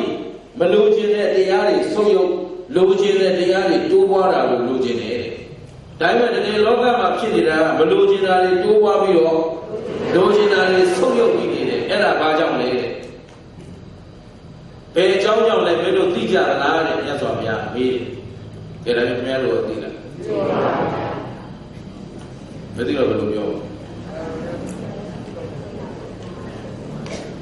ရန်ကုန်ကတရားဓမ္မတွေကတော့ပြောတတ်တယ်ဘုဂဝါကလူတွေမပြောတတ်ဘူးဘာလို့တစ်နှစ်မှတစ်ခါတွေ့တယ်သူတို့ကအမြဲတွေ့အောင်ကြိုးစားနေတော့အထာတိနော်ဧကမတ္တအထာတိဆိုသူတို့အထာတိအဲ့တော့ယဟန်တွေကလည်းအထာတိဘုန်းတော်ကြီးလာတော်သူတော်မြတ်စွာဘုရားတဲ့မြတ်စွာဘုရားထံကအဲ့ဒီအဆုံးအမတွေရဖို့တပည့်တော်တို့မှာကြာမြင့်စွာသောကာလကလေးကစောင့်ဆိုင်နေခဲ့ကြရတာပါဘုရားအရှင်ဘုရားဟောမှသိရမယ်ကာလအရှင်ဘုရားပြောရမယ်သိပြောမှသိရမယ်ကာလဖြစ်ပါတယ်ဘုရားအဲ့တော့အရှင်ဘုရားတပည့်တော်များသိအောင်ဟောပြတော်မူပါလို့ယဟန်တွေကတောင်းပါတယ်ဟုတ်ပြီနော်အခုခင်ဗျားတို့မလိုချင်တာတွေဖြစ်နေတယ်လိုချင်တာတော့မဖြစ်ဘူးဟုတ်ကဲ့လားအဲ့ဒါဘာကြောင့်လဲဆိုတာသိတယ်မသိသေးဘူးသိပါပါဘုရားအေးကောင်းပြီအဲ့တော့မှမြတ်စွာဘုရားရှင်ကိုယ်တော်မြတ်ကြီးကဒီလိုဆိုရင်နားထောင်ရတဲ့တတ္တဝါအများစုဟာတဲ့မမီဝဲအပ်တဲ့တရားတွေကိုမီဝဲပြီးတော့မစီးဘူးအပ်တဲ့တရားတွေကိုစီးဘူးနေပြန်ပြောမမီဝဲအပ်တဲ့တရားတွေကိုမီဝဲပြီးတော့စီးဘူးအပ်တဲ့တရားတွေကိုစီးဘူးနေပါဗျာကဲမီဝဲအပ်တဲ့တရားရဲ့မမီဝဲအပ်တဲ့တရားရဲ့စီးဘူးအပ်တဲ့တရားရဲ့မစီးဘူးအပ်တဲ့တရားရဲ့မရှိဘူးလားရှိပါတယ်ဗျာရှိတော့လောကမှာရှိတဲ့အတုတဝါပုထုဇနောအရိယသူတော်ကောင်းကိုမဖူးတွေ့ဘူးအရိယလည်းရဲ့အဆုံးအမကိုမရဘူးအရိယတရားကိုမသိဘူးတဲ့ပုဂ္ဂိုလ်တွေတရားဖြင့်သူတော်ကောင်းနဲ့မတွေ့ဘူးသူတော်ကောင်းကိုမမီဝဲသူတော်ကောင်းကိုမစီးကသူတော်ကောင်းတရားမကြားနာဘူးတဲ့ပုဂ္ဂိုလ်တွေဟာမိဝဲတဲ့တရားနဲ့မမီဝဲတဲ့တရားသိမလားသိပါပါဗျာမသိတော့သူတို့မမီဝဲတဲ့တရားကိုသိပါပါဗျာမစီးဘူးတဲ့တရားကိုသိပါပါစီးဘူးတဲ့တရားတော့မလေ့လာတဲ့အရာဘုခင်ဗျားတို့ကနေစဉ်နဲ့များနော်သွားရင်လာရင်ရောက်ရင်ဝယ်ရင်နော်လောကမှာမသိသေးတာတွေမတတ်သေးတာတွေသင်ကြားပြီးတော့မနေရဘူးလားနေရတယ်နော်သွားရင်လာရင်နေရထိုင်ရင်တကယ်တော့နေစဉ်နဲ့များကိုမသိသေးတာမတတ်သေးတာနော်ရှာဖွေပြီးတော့သိအောင်တတ်အောင်သင်ကြားနေရတဲ့လောကကြီးဒါပေမဲ့ခင်ဗျားတို့ကသိတဲ့သိတိုက်တာကိုရွေးချယ်ပြီးတော့လမ်းမှန်တရားကိုရှာဖွေပြီးသိယူနေကြတာလားမသိတဲ့မသိလိုက်တဲ့တရားတွေကိုသင်ယူရင်းအချိန်ကုန်နေကြတာလားအဲ့ဒါဘု து ကိုဘု து စစ်စေရခုဖြည့်ပြလိုက်တာတော့ဒါရေလံညာလိုက်ကိုယ့်ကိုစစ်စေးပါနေ့စဉ်ကအချိန်ကုန်နေတာစာဖတ်နေတဲ့အကျိုးရှိတဲ့စာလားအကျိုးမရှိတဲ့စာလားနောက်ဆုံးမျက်လုံးကကြည့်နေတဲ့အကျိုးမရှိတဲ့မြင်ခြင်းလားအကျိုးရှိတဲ့မြင်ခြင်းလားဟောနာငါကြားနေတယ်ငါကြားနေတဲ့အတန်ငါနှစ်သက်နေတဲ့အတန်ဒီအကျိုးမရှိတဲ့အတန်လားအကျိုးရှိတဲ့အတန်လားဟောဒါဘု து ကိုဘု து စစ်ဆေးရမယ်လိလာစီးဘူးနေတာမိဝဲနေတယ်ဆိုတာကိုမိဝဲထားတဲ့တရားနော်လောဘတရားဒေါသတရားမောဟတရားရှိလိမ့်မယ်နောက်ကအကျယ်ဟောလိုက်ဦးမယ်အဲ့တော့အဲ့ဒီမမိဝဲတဲ့တရားတွေကိုမိဝဲပြီးတော့မစီးဘူးတဲ့တရားတွေစီးဘူးနေမယ်ဆိုရင်ဒီပုဂ္ဂိုလ်ဟာလူလိမ္မာလားလူမိုက်လားအဲ့တော့အဲ့ဒီလိုပုဂ္ဂိုလ်သည်အလိုမရှိမနစ်သက် စိတ်နှလုံးကိုမချမ်းမြေ့စေတတ်တဲ့တရားတွေအကျိုးပေးတွေရမလားအလိုရှိအပ်နှစ်သက်အပ်စိတ်နှလုံးချမ်းမြေ့စေတတ်တဲ့အကျိုးပေးတွေရမလားဟောစာမအဲ့လိုအရှိအဲ့တော့ဦးစင်းမကအရှိကျက်အရှိမှတ်လာတာဒါပေမဲ့ခင်ဗျားတို့အရှိပြောတော့နားမလဲအဲ့တော့ရိုးရိုးလေးပဲပြောမယ်မမီဝဲသင့်တာကိုမီဝဲမစီးဘူးသင့်တာကိုစီးဘူးနေရင်နော်ဆင်းရဲကြိုးရမလားချမ်းသာကြိုးရမလားဆင်းရဲကြိုးရဟောဒါကြတစ်လုံးနဲ့ပြီးသွားအောင်ဟိုစာမှာရှေဝေးနေတာရှေဝေးနေတယ်ဆိုပေမဲ့တစ်လုံးချင်းမှာအဓိပ္ပာယ်ရှိတယ်အလိုမရှိအပ်မနှစ်သက်အပ်စိတ်နှလုံးကိုမပွားစေတတ်ဆိုတော့အကျိုးပေးလာတဲ့အကျိုးပေးတစ်ခုဟာအလိုမရှိအပ်ခုခင်ဗျားတို့မင်းစိုးမင်းကြီးအလိုရှိလားခေတ်ဆိုးစနစ်ဆိုးကိုအလိုရှိလားပတ်ဝန်းကျင်ဆိုးကိုအလိုရှိလားအလိုမရှိတဲ့ပတ်ဝန်းကျင်နဲ့ခင်ဗျားတို့မနေရဘူးလားအဲ့တော့အဲ့ဒီအလိုမရှိတာကြီးနဲ့နေရတော့နှစ်သက်သလားမနှစ်သက်ဘူးလားနေတိုင်းစိတ်ထဲမှာအဘိဇ္ဇာပွားနေတယ်ဗျာပါဒပွားနေတယ်အဲ့ရထကလေးကနှခမ်းဆူပြီးတော့မျက်လုံးဆွေပြီးထလာတာဘယ်သူမှမကျေနပ်ဘူးဟုတ်လားမနှစ်သက်နှစ်သက်เสียလည်းမကောင်းဘူးနေရတာကြီးကတခိုးတွေဂျဘိုးတွေကြားထဲနေရတယ်ဟုတ်ပလားဘယ်သူနဲ့ဆက်ဆံသူတော်ကောင်းကိုမတွေ့ရဘူးဆိုတော့စိတ်ထဲမှာပျော်ရွှင်ချမ်းမြေ့မှုကိုရှိသလားစကားအတိတ်ပဲရှိတယ်အဲ့တော့ဦးဇင်းတို့ကဒါကိုအပြည့်အဝမမှတ်လာလို့မရဘူးခင်ဗျားတို့မသိနိုင်ဘူးဆိုမပြောလို့မဖြစ်ဘူးကျဲစွာမအံကျဲစွာမပြောတဲ့ဒါသာသနာကွယ်ကြောင်းအဲ့တော့ဒီမှာမြတ်စွာဘုရားကတက်မဲ့စကားရှည်ထားတာမဟုတ်ဘူးအကျိုးမရှိရင်ပြုံးတောင်မပြုံးတဲ့ကိုတော်ကြီးကစကားသုံးခုပြောစရာအကြောင်းမရှိဘူးဟုတ်လားအဲ့တော့မမီဝဲသင့်တာကိုမီဝဲမစီးဘူးသင့်တာကိုစီးဘူးနေတဲ့အတုဒ္ဒဝပုထုဇနောသူတော်ကောင်းနဲ့မတွေ့ရသူတော်ကောင်းနဲ့မဖူးမြင်ရသူတော်ကောင်းတရားမကြားနာရဘူးတဲ့ပုဂ္ဂိုလ်သည်တဲ့မမီဝဲသင့်တာကိုမီဝဲတယ်မစီးဘူးသင့်တာကိုစီးဘူးတယ်အဲ့ဒီအတွက်အလိုမရှိမနှစ်သက်စိတ်နှလုံးကိုမချမ်းမြေ့စေတတ်တဲ့အကျိုးပေးတွေသာအကျိုးပေးနေတယ်တဲ့ဟုတ်ပြီလားအလိုရှိနှစ်သက်စိတ်နှလုံးကိုချမ်းမြေ့စေတတ်တဲ့အကျိုးပေးတွေမလာဘူးတဲ့အဲ့ဒါလူမိုက်လန်းစဉ်กว่าတဲ့ဟုတ်ပြီလားဒါဖြင့်ကိုလိုချင်တာမရဘူးဆင်းရဲတွေပဲတွေ့နေတယ်ဆိုတာကသူတကာကကိုယ့်ကိုဆင်းရဲအောင်လှုပ်ထားလို့လားကိုမိဝဲစိကတ်တဲ့တရားမှားနေလို့လားဒီလိုပေါ်လွင်အောင်ပြောမှခင်ဗျားတို့ကသိမှာဟုတ်ပြီနော်အဲ့တော့မြတ်စွာဘုရားကဏ္ဍနှစ်ခုပြောတယ်တစ်ခုကအတုဒ္ဒဝပုထုဇနောအရိယသူတော်ကောင်းကိုမဖူးမြင်အရိယတရားကိုမကြားနာအရိယတရားကိုမပွားများတဲ့ပုဂ္ဂိုလ်အဲ့ဒီပုဂ္ဂိုလ်ဒီမမီဝဲတဲ့တရားကိုမိဝဲမယ်မစီးဘူးတဲ့အရာကိုဒါလေးမှတ်ထားနော်တို့ခင်ဗျားတို့လူငယ်တွေဆိုရင်လည်းဦးဇင်းတို့ကြည်နေတာနော်သူတော်ကောင်းတရားကိုကြိုးကြိုးဆဆလိုက်နာစီးဘူးလေ့လာတဲ့ပုဂ္ဂိုလ်ကရှားတယ်နော်အခုအင်တာနက်တွေခေတ်စားလာတော့ဖွားပုတ်တွေပါတယ်မကြည့်ဘူးလားနော်သူများကတော့ Facebook ဆိုပြီးတော့နော်တီထွင်တဲ့လူတွေကတော့ကောင်းအောင်တီထွင်လိုက်တာမြန်မာပြည်ကတော့ဖွားပုတ်လုပ်ထားတယ်နော်ဖွားပုတ်မှာခွားပုတ်ရယ်ဆဲပုတ်ရယ်သူကဒါတွေပြောလိုက်တော့အဲ့ဒါကြည်နေတဲ့လူတွေကလေးတွေဟာ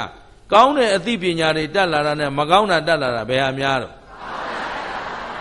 မြန်မာစာလည်းပြက်ပြီးကွီးရယ်ခွီးရယ်ခေးရယ်ရှုပ်ရှက်ကိုခတ်လို့ဟုတ်ပလားအဲ့ဒါဘာဖြစ်လို့ဆိုတော့ကောင်းတဲ့လမ်းစဉ်ကိုရအောင်မကြိုးစားကြပဲနဲ့မမွေ့လျော်တဲ့နေရာမှာမွေ့လျော်မစီးဘူးတဲ့နေရာမှာစီးဘူးဆိုတော့အဲ့ဒီမှာကြီးတဲ့ခါကျတော့လေကောင်းတို့ရာပညာပေးတဲ့အရာကြည်သလားမကြည်တဲ့ဟာတွေကြည်သလားဟောတချို့ကဘာလာထိုင်ဆဲနေတဲ့လူကရှိသေးတယ်သဘောပါသလားအဲ့ဒါဘာလဲနော်သူတော်ကောင်းတို့တွေအခုဦးဇင်းကတောင်းဆုံအောင်မပြောလို့မရဘူးဦးဇင်းတရားစဟောကစားအခုညာသောဖြင့်အစင်ဆက်နာဘူးတဲ့လူတွေအရှင်ဘုရားတဲ့ဟောကာစတုန်းကတော့ဥပမာပေးတယ်မကောင်းတော့ဘူးတဲ့ဘာလို့ဆိုဟောကာစတုန်းကတော့လူလောကကသွားတာဆိုတော့လူပေါင်းလူလောကမှာဘာတွေလုပ်နေကြတယ်နောက်ဆုံးဓာတ်ရှင်ကစဘယ်ဓာတ်ရှင်ကြည့်တယ်ဘယ်ဒီဗီဒီယိုကြည့်တယ်သိနေတာအခုကျကိုကဝေးသွားပြီမြန်မာဇာကမြန်မာရုပ်ရှင်မင်းသားမင်းသမီးဆိုကိုမသိတာများတယ်ဘာ ဘာလို့ဆိုတော့ဘယ်သလမ်းမှကိုပကြီးကဝေးနေပြီအဲ့တရက်တစ်မျိုးပတ်ဟောနေရတော့ပတ်ဝန်းကျင်ကိုလေ့လာချိန်မရတော့လေ့လာချိန်မရတော့ခမရတို့ရဲ့ချွတ်ရင်းကျဲအာနေကျဲအာသာကျဲဘာမှမသိတော့ဥပမာပေးစရာမရှိဘူးဖြစ်အဲ့တော့ကလေးတွေပြောရတယ်ဟာပြောကြပါဦးကအခုခေတ်ကဘာတွေခေတ်စားနေကြတာတော့နော်ဘောလုံးသင်းတောင်မှဘယ်ဘက်လိုက်နေတာတော့မန်ယူပဲရက်နေကြသလားနော်မရသေးလားသဘောပါသလားအဲ့တော့အခုတော်ကောင်းတို့မှာလူငယ်ဖြစ်စေလူကြီးဖြစ်စေကိုယ့်အတွက်အကျိုးရှိတဲ့အရာကိုစီးပူးမှခမရတို့ကျုပ်တို့အတွက်အချိန်ဟာအများကြီးရသလားတက်တန်းရှည်မှလူဖြစ်နေတာလားတက်တန်းတိုးလားနေမြင်ညပြောင်းဟိုမကဒေဝမင်းကြီးတို့လို့ဆိုရင်တခါတည်းကလေးဘဝကစားတာနှစ်ပေါင်း8400နဲ့လူပြိုဘဝနဲ့စီးစိမ်ခံစားတာနှစ်ပေါင်း8400နဲ့ရှင်ဘရင်ဘဝနဲ့စီးစိမ်ခံစားတာနှစ်ပေါင်း8400နဲ့အဲ့ဒီကနေသပင်လေးတစ်ချောင်းဖြူတော့တောထွက်ပြီးတရားအထုတ်တာ8400သူကအချိန်တွေအများကြီးရတယ်ဗျဟမ်ခင်ဗျားတို့8400မပြောနဲ့84ရက်တောင်သိမ့်မချအောင်တော့ပါလားအဲ့တော့အချိန်ရှိခိုင်းလုံးလဆိုင်ဆိုတော့မမီဝဲအတ္တာတွေကိုမမီဝဲအတ္တာကိုမမီဝဲပဲနဲ့မစီးဘူးသင့်တာကိုဟောမြတ်စွာဘုရားနှစ်ခုပြောတယ်မိဝဲတာရဲ့စီးဘူးတာစီးဘူးဆိုတာနေ့စဉ်နဲ့မြတ်ခင်ဗျားတို့လေ့လာစီးဘူးပြီးမနေရဘူးလားကာမဂုဏ်အာယုန်တွေအတွက်ကောမရှာဘူးလားရှာတဲ့ခါမှာကိုယ့်အတွက်အကျိုးမရှိတာကိုရှာမိနေရင်ခင်ဗျားတို့အလိုမရှိအပ်တာတွေပဲရမယ်ကောင်းကျိုးချမ်းသာဆိုတာရမလားလိုရာပြည့်နိုင်မှာမလားအခုခင်ဗျားတို့လိုရာပြည့်တာနဲ့မလိုရာပြည့်တာဘယ်တင်းကများကျင်တ်သလားကျုပ်တို့မှာဖြင့်နော်အခုလောကအကျိုးအများအကျိုးရွတ်ဆောင်ခြင်းတယ်ဆိုပြီးတော့စွမ်းကိုစွမ်းညံစွမ်းရှိသလောက်ပေးဆက်ပြီးထွန်းဆောင်နေတော့ဟာခဏနေရေပေးတယ်ဆိုတော့မိုးရွာလို့ရေကြီးလို့လိုက်ကဲကရှိသေးတယ်နောက်ကအသိဉာဏ်ကဒီအသိဉာဏ်ကမရဘူးနောက်ကပေါ်လာတယ်ဟာဟိတ်ကောင်နေအခုရေကြီးပြီးရင်ခဏနေရေငတ်တော့မှာကွာအဲ့ဒါကြည်လောက်ထားလို့ငါတို့အဲ့ဒါအရန်သိပြင်ထားဆိုညီတော်မောင်တခါတည်းမှာထားတယ်မင်းဒီရေကြီးလို့ရေဘေးကယ်ဆယ်ရေးပြန်တာနဲ့ရေတိုက်ဖို့ဘောက်စာတွေရှာထားဝဲထားတို့မှာထားတယ်ဟောရေကြီးလို့ရေနစ်တဲ့လူမှကယ်လို့မပြီးသေးဘူးရေငတ်တဲ့လူကပေါ်လာတယ်ဟင်ရေငတ်တဲ့လူလိုက်တိုက်လို့မှမဝသေးဘူးမီးလောင်လို့ဒုက္ခရောက်တဲ့လူတွေပြန်တယ်ဟင်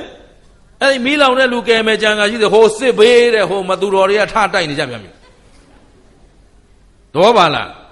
ဘာမှလည်းမဟုတ်ဘူးအကြောင်းမရှိအကြောင်းရှာပြီးဒုက္ခမရောက်အောင်ရှောက်လုပ်နေကြတာမသူတော့ဟုတ်ပလားအဲ့တော့ဘေးဒုက္ခမျိုးစုံနဲ့မကြုံအောင်လားလိုချင်တာတွေရတယ်လားမလိုချင်တာတွေရတယ်ဘယ်သူကြောင့်တော့မပြောပါဘူးခင်ဗျားတို့အပြစ်မတင်ပါဘူးခုဓမ္မကိုဟောနေတာပါကောင်းကျိုးချမ်းသာလိုရခေါင်းစဉ်ကတော့အဲ့ဒါပဲအဲ့တော့လိုရပြည့်ဖို့ဆိုရင်မိဝဲသိတဲ့တရားကိုစီးပူးတဲ့တရားကိုကျင့်တတ်သလားအဲ့တော့မြတ်စွာဘုရားကဏ္ဍနှစ်ခုပြောတယ်ဒုတိယကဏ္ဍသုတ္တဝါအရိယာသာဝကောအရိယာသူတော်ကောင်းကိုဖူးတွေ့ဘူးတဲ့လူအရိယာသူတော်ကောင်းရဲ့အဆုံးအမကိုခံယူဘူးတဲ့သူအရိယာသူတော်ကောင်းတရားကိုသိတဲ့ပုဂ္ဂိုလ်ဟာအဲ့လိုတရားသိတဲ့ပုဂ္ဂိုလ်ကြတော့မမီဝဲသင့်တာကိုမမီဝဲဘူးမီဝဲသင့်တဲ့တရားကိုမစီးဘူးသင့်တဲ့တရားကိုစီးဘူးသင့်တဲ့တရားကိုဒါဖြင့်သူ့အတွက်ကြတော့ကောင်းကျိုးချမ်းသာလိုရာပြည့်စီမှာပေါ့ရှင်းသလားဟဲ့အဲ့တော့လိုရာပြည့်ချောင်းနဲ့လိုရာမပြည့်ချောင်းအကြောင်းတရားဘယ်နှပါလဲလိုရာမပြည့်တဲ့လူတွေကဘာလို့မပြည့်လဲမမီဝဲသင့်တာကိုမိဝဲတယ်မစီးဘူးသင့်တာကိုစီးကတ်တာမဟုတ်ဘူးနော်စီးဘူးတာဗါတယ်လေမစီးဘူးတဲ့တရားကိုမမီဝဲတဲ့တရားကိုမိဝဲရင်လိုရာမပြည့်တော့ဘူးမလိုတာတွေပဲဒါလေးလည်းမှတ်ထားအောင်လိုရာမပြည့်ဘူးဆိုတော့ဘာပြည့်နေတော့မလိုတာပြည့်နေတယ်လိုရာမပြည့်ရုံနဲ့ပြဿနာမရှိသေးဘူးမလိုတာတွေလားလာနေလို့ဒုက္ခရောက်နေတာကျင်နာပြီလားအဲ့တော့မမီဝဲတဲ့နာမီဝဲရင်ဘာရမလဲမလိုတာရမယ်ပြန်ပြောဘေးဆိုရန်ဆိုအန္တရာယ်ဆိုကံကြမ္မာဆိုတွေလိုချင်သလားမလိုချင်ပေမဲ့မမီဝဲတဲ့နာမီဝဲရင်တော့ရှင်းသလားမစီးဘူးတဲ့နာစီးဘူးခဲ့ရင်ဘာတွေပြည့်မလဲ မလိုတာတွေပြည့်ပြီပြန်ပြောမစီးဘူးသင်တာစီးဘူးရင်မမီဝဲသင်တာမီဝဲရင်မီဝဲသင်တာမီဝဲရင်စီးဘူးသင်တာစီးဘူးရင်ကျင့်တတ်သလားကောင်းပြီအဲ့တော့လောကမှာတဲ့ကျင့်ဆောင်ခြင်း၄မျိုးရှိတယ်တစ်မျိုးကဘာလဲဆိုတော့ပြစ္ဆုတ်ပံလဲဆင်းရဲတယ်တန်တရားလဲဆင်းရဲတယ်အကျင့်တစ်မျိုးတဲ့ဘာလဲလဲ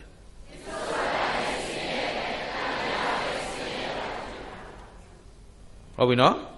ကျင့်ဆောင်ခြင်းဘယ်နှမျိုးလဲပထမတစ်မျိုးကပြစ္ဆုတ်ပံလဲဆင်းရဲတယ်ဒီကျင့်မျိုးကတစ်မျိုးနံပါတ်2ကပြစ္ဆုတ်ပံချမ်းသာတဲ့တန်တရားဆင်းရဲတဲ့အကျင့်ကတစ်မျိုးပြော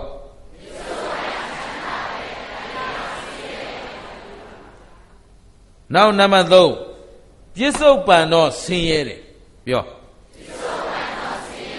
တန်တရားမှာချမ်းသာတဲ့အကျင့်ကတစ်မျိုးနံပါတ်4ပြစ္ဆုတ်ပံလဲချမ်းသာတယ်တန်တရားလဲချမ်းသာတယ်ဆိုတဲ့ကျင့်စဉ်ကဘယ်နှမျိုးရှိလဲကျင့်စဉ်ဘယ်နှမျိုးလဲနံပါတ်1က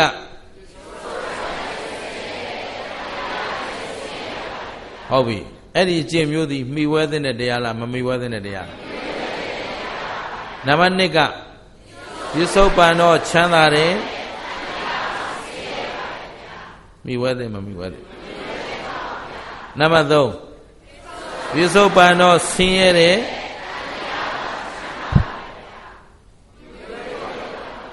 ကိုဆုံးဖြတ်နော်နံပါတ်4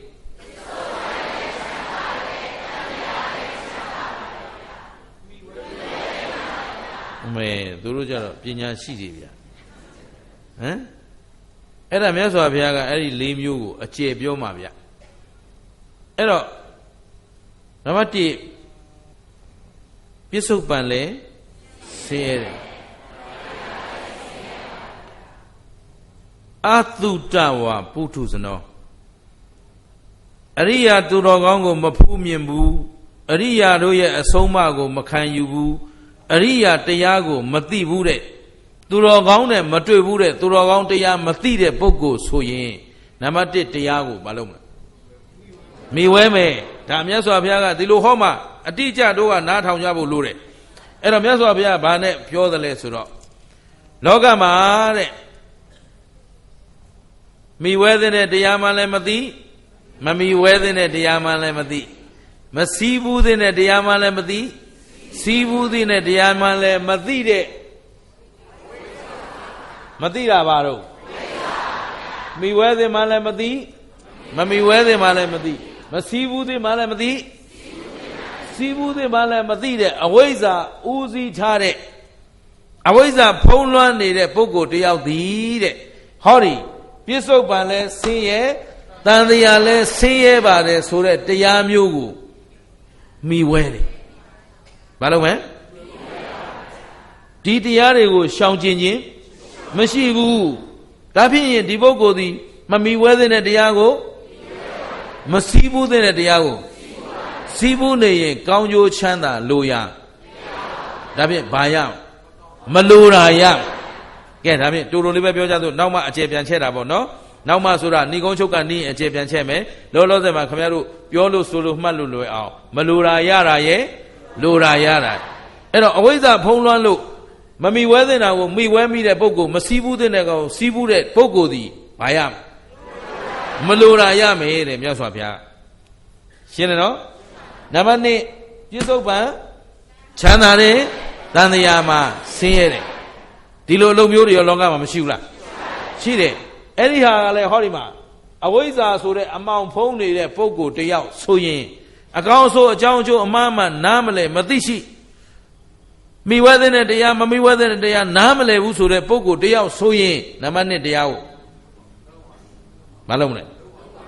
မိဝဲမလားမမိဝဲဘူးလားအဲ့တော့ပြစ္ဆုတ်ပံချမ်းသာမယ်တ တန်တရားဆင်းရဲမယ်ဆိုတဲ့တရားမျိုးကိုမိလဲမိဝဲမယ်စီးလဲစီးဘူးမယ်ဆိုရင်သူပါရမလိုတာပဲရကဲနံပါတ်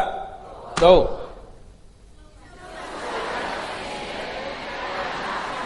ပစ္စုပန်တော့တန်တရားမှာ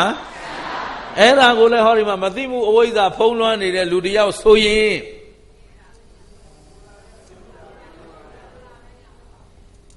ဒီတရားကိုမိဝဲမလားမမိဝဲဘူးလား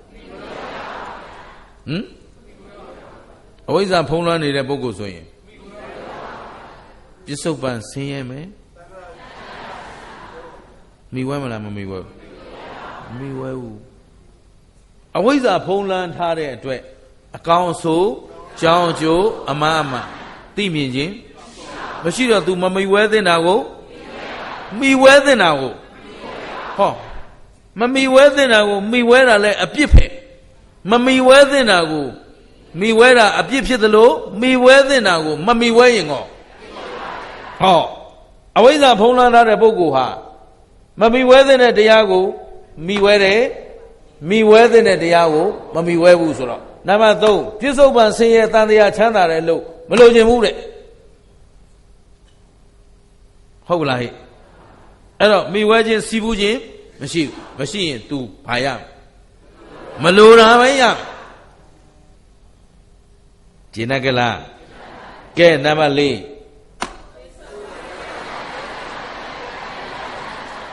အဲ့ဒါအဝိဇ္ဇာဖုံးနေတဲ့လူတယောက်မိဝဲမလားမမိဝဲဘူးလားဘာရမလို့မလိုတာပဲရမယ်သေချာမနော်မြတ်စွာဘုရားကခရီးစေးတွင်းကြစနစ်တကျတိတိကျကျဟောတယ်ဟောဒီမှာအဝိဇ္ဇာဆိုတဲ့အမှောင်ဖုံးနေပြီလောကအမှန်တရားကိုမသိဘူးဆိုရင်ဒါမို့လို့မြတ်စွာဘုရားမပွင့်တဲ့ကာလနဲ့ဘုရားပွင့်တဲ့ကာလတူသလားသာသနာ့ဘာနဲ့သာသနာတွင်တူသလားတူသင့်သလားအဲ့တော့သာသနာ့ဘာသာဆိုရင်ဒီအကောင်းဆိုအကြောင်းကျိုးအမှားမှန်ကိုသိနိုင်မှာမလားမသိနိုင်ရင်မမိဝဲသင့်တာကိုမိဝဲတယ်နံပါတ်1နဲ့နံပါတ်2ကမိဝဲသင့်တဲ့တရားလားမမိဝဲသင့်တဲ့တရားလားသူကပြစ္ဆုတ်ပန်ချမ်းသာသည်ဖြစ်စေဆင်းရဲသည်ဖြစ်စေတန်တရားမှာသူကဖြစ်မှာဆင်းရဲမှာဟိုဆင်းရဲရင်နောက်အနာဂတ်အတွက်ကိုယ်အခုသူတော်ကောင်းတို့ကနေ့စဉ်နဲ့မြကာယကံဝစီကံမနောကံတွေလှုပ်ပြီးတော့တာယသမီးစီဝါရေးတွေဖြည့်ရှင်းပြီးမနေရဘူးလားအဲ့တော့ဒီဘဝယတ္တိမှုအတွက်ဖြည့်ရှင်းရင်းနဲ့လှုပ်သမျှအလုပ်တွေဟာအနာဂတ်အတွက်ရိတ်ခါတွေဖြစ်နေတယ်ဆိုတာဦးဇင်းတို့သူတော်ကောင်းတို့မသိကြဘူးလားဒါသိတဲ့လူတွေမသိတဲ့လူတွေဆိုရင်အနာဂတ်ရေးကိုသူတို့မှန်းမျှော်တွေးနိုင်စွမ်းမရှိရင်အနာဂတ်အတွက်သူတို့မှာကြိုတင်ပြင်ဆင်မှုဆိုတာမရှိရင် तू ထင်ရလို့ပဲထင်ရလို့တော့မမိဝဲသင့်တာကိုမိဝဲမယ်မိဝဲသင့်တဲ့အရာကိုအဲ့တော့နံပါတ်1နဲ့2ကမမိဝဲသင့်တဲ့အရာတွေကိုအဝိဇ္ဇာဖုံးလွှမ်းတဲ့ပုဂ္ဂိုလ်ကမိဝဲမယ်နံပါတ်3နဲ့4ကမိဝဲသင့်တဲ့တရားတွေဖြစ်နေပေမဲ့အဝိဇ္ဇာဖုံးလွှမ်းတဲ့ပုဂ္ဂိုလ်ကမမိဝဲတဲ့အတွက်သူတို့ဘာပဲရမလိုတာပဲရဘာလဲအဲ့တော့မလိုတာရပြီဆိုရင်ကောင်းကျိုးချမ်းသာရောရနိုင်မလားအဲ့တော့ဆင်းရဲမျိုးစုံအဖုံဖုံနဲ့စိတ်ဆင်းရဲခြင်းကိုယ်ဆင်းရဲခြင်းမျိုးစုံမရဘူးလားအဲ့တော့ဆင်းရဲမျိုးစုံအဖုံဖုံနဲ့မလိုတာတွေပြည့်စေတယ်ဟုတ်ပလားဟဲ့ကောင်းပြီပြောင်းပြန်လာလိုက်အခုလိုသာသနာတွင်မှာခုဗုဒ္ဓမြတ်စွာပွင့်ထွန်းပေါ်ပေါက်လာတော့ဤကာကုသိုလ်အာကုသိုလ်နဲ့ထိုဘုံဘဝတွေမသိကြရဘူးလားခုခင်ဗျားတို့အတိတ်ဆိုတာရှိခဲ့မရှိခဲ့ခုပြစ္ဆုတ်ပံမှာလည်းရက်တည်ပြီးတော့မနေရဘူးလားအဲ့တော့ပြစ္ဆုတ်ပံမှာရက်တည်မှုအတွက်လောက်ကင်နေသမျှတွေကကောလေလိုပြလို့လွင့်သွားမှလားအနာဂတ်ဆိုတာရှိနေသလားအဲ့တော့တို့ကတုတ္တဝါအရိယာသာဝကောတွေဖြစ်တဲ့အတွက်အတိတ်ကိုလည်းသိတယ်ပြစ္ဆုတ်ပံကိုလည်းသိတယ်အနာဂတ်ကိုလည်းနားလည်ထားတယ်အဲ့တော့ကိုယ်အနာဂတ်ကိုဘယ်သူပိုင်တော့ကိုယ်ပဲပိုင်တယ်ခင်ဗျားတို့ပိုင်တာကိုမသိလို့နော်အခုပြစ္ဆုတ်ပံမှာတော့ရှာဖွေနေတဲ့စီးစိမ်ဥစ္စာတွေကကိုယ်ပိုင်သလားယာဓုတွေရောပွဲဓုဂုံဓုတွေရောအဲ့တော့မပိုင်တာတွေရှာရင်းနဲ့ပိုင်တဲ့အနာဂတ်ကိုဖျက်ဆီးနေတဲ့လူတွေတပုံကြီးပဲရှင်းသလားဘာတွေရှာတာ မပိုင်တာတွေရှာပြီးတော့ပိုင်တဲ့အနာကဆိုတော့အခုစည်းစိမ်ဥစ္စာအတွက်အာရမအမှုနဲ့စီးပွားရှာနေတဲ့ပုဂ္ဂိုလ်တွေရောမရှိဘူးလားယာဓုဂုံတွေအတွက်မတရားလုပ်နေတဲ့ပုဂ္ဂိုလ်တွေရောဝယ်ဓုဂုံဓုတွေအတွက်အလွဲမှားလုပ်နေတဲ့ပုဂ္ဂိုလ်တွေရောရှိတယ်အဲ့တော့အဲ့လွဲမှားနေတဲ့အလုပ်တွေအားလုံးဟာကိုယ့်ကိုအနာဂတ်မှာအကျိုးပေးမဲ့တရားဆိုတာသူတို့သိသလားမသိတဲ့အခါကျတော့ပြစ္ဆုတ်ပံမပိုင်တာတွေရှာရင်ကိုယ့်အနာဂတ်ကိုဖျက်ဆီးနေတာအဲ့ဒါသိလို့လားမသိလို့လားဒါကြောင့်မို့လို့ဦးဇင်းဒီစကားလေးအခုဒီဘက်ပိုင်းမကြာခဏပြောပြတယ်တဘောလဲကြလွန်းလို့ပါနတ်ပြည်ကနတ်သားတွေကတဲ့နော်လူပြည်ကိုနတ်ပြည်ကနတ်သားဆိုတာအခုစတုမာရိနတ်တို့တာဝရိန္ဒာနတ်လို့နီးစပ်တဲ့နတ်တွေပေါ့ဟိုတုတ်တိသားတို့ဘာတို့ကလက်မကြည့်ပါဘူးဒီနီးစပ်တဲ့နတ်တွေကလူပြည်ကိုမပြတ်စောင့်ကြည့်နေတယ်တဲ့ဘာဖြစ်လို့လူပြည်ကကုသိုလ်ပြုမဲ့နေရာတွေကိုသူတို့ကရှာဖွေနေတယ်ကုသိုလ်ပြုတဲ့အမျှဝေမဲ့အတန်ကိုစောင့်ငှက်လင့်နေတယ်သူတို့ကကုသိုလ်ကိုလိုချင်နေကြတာဘာလိုချင်တာ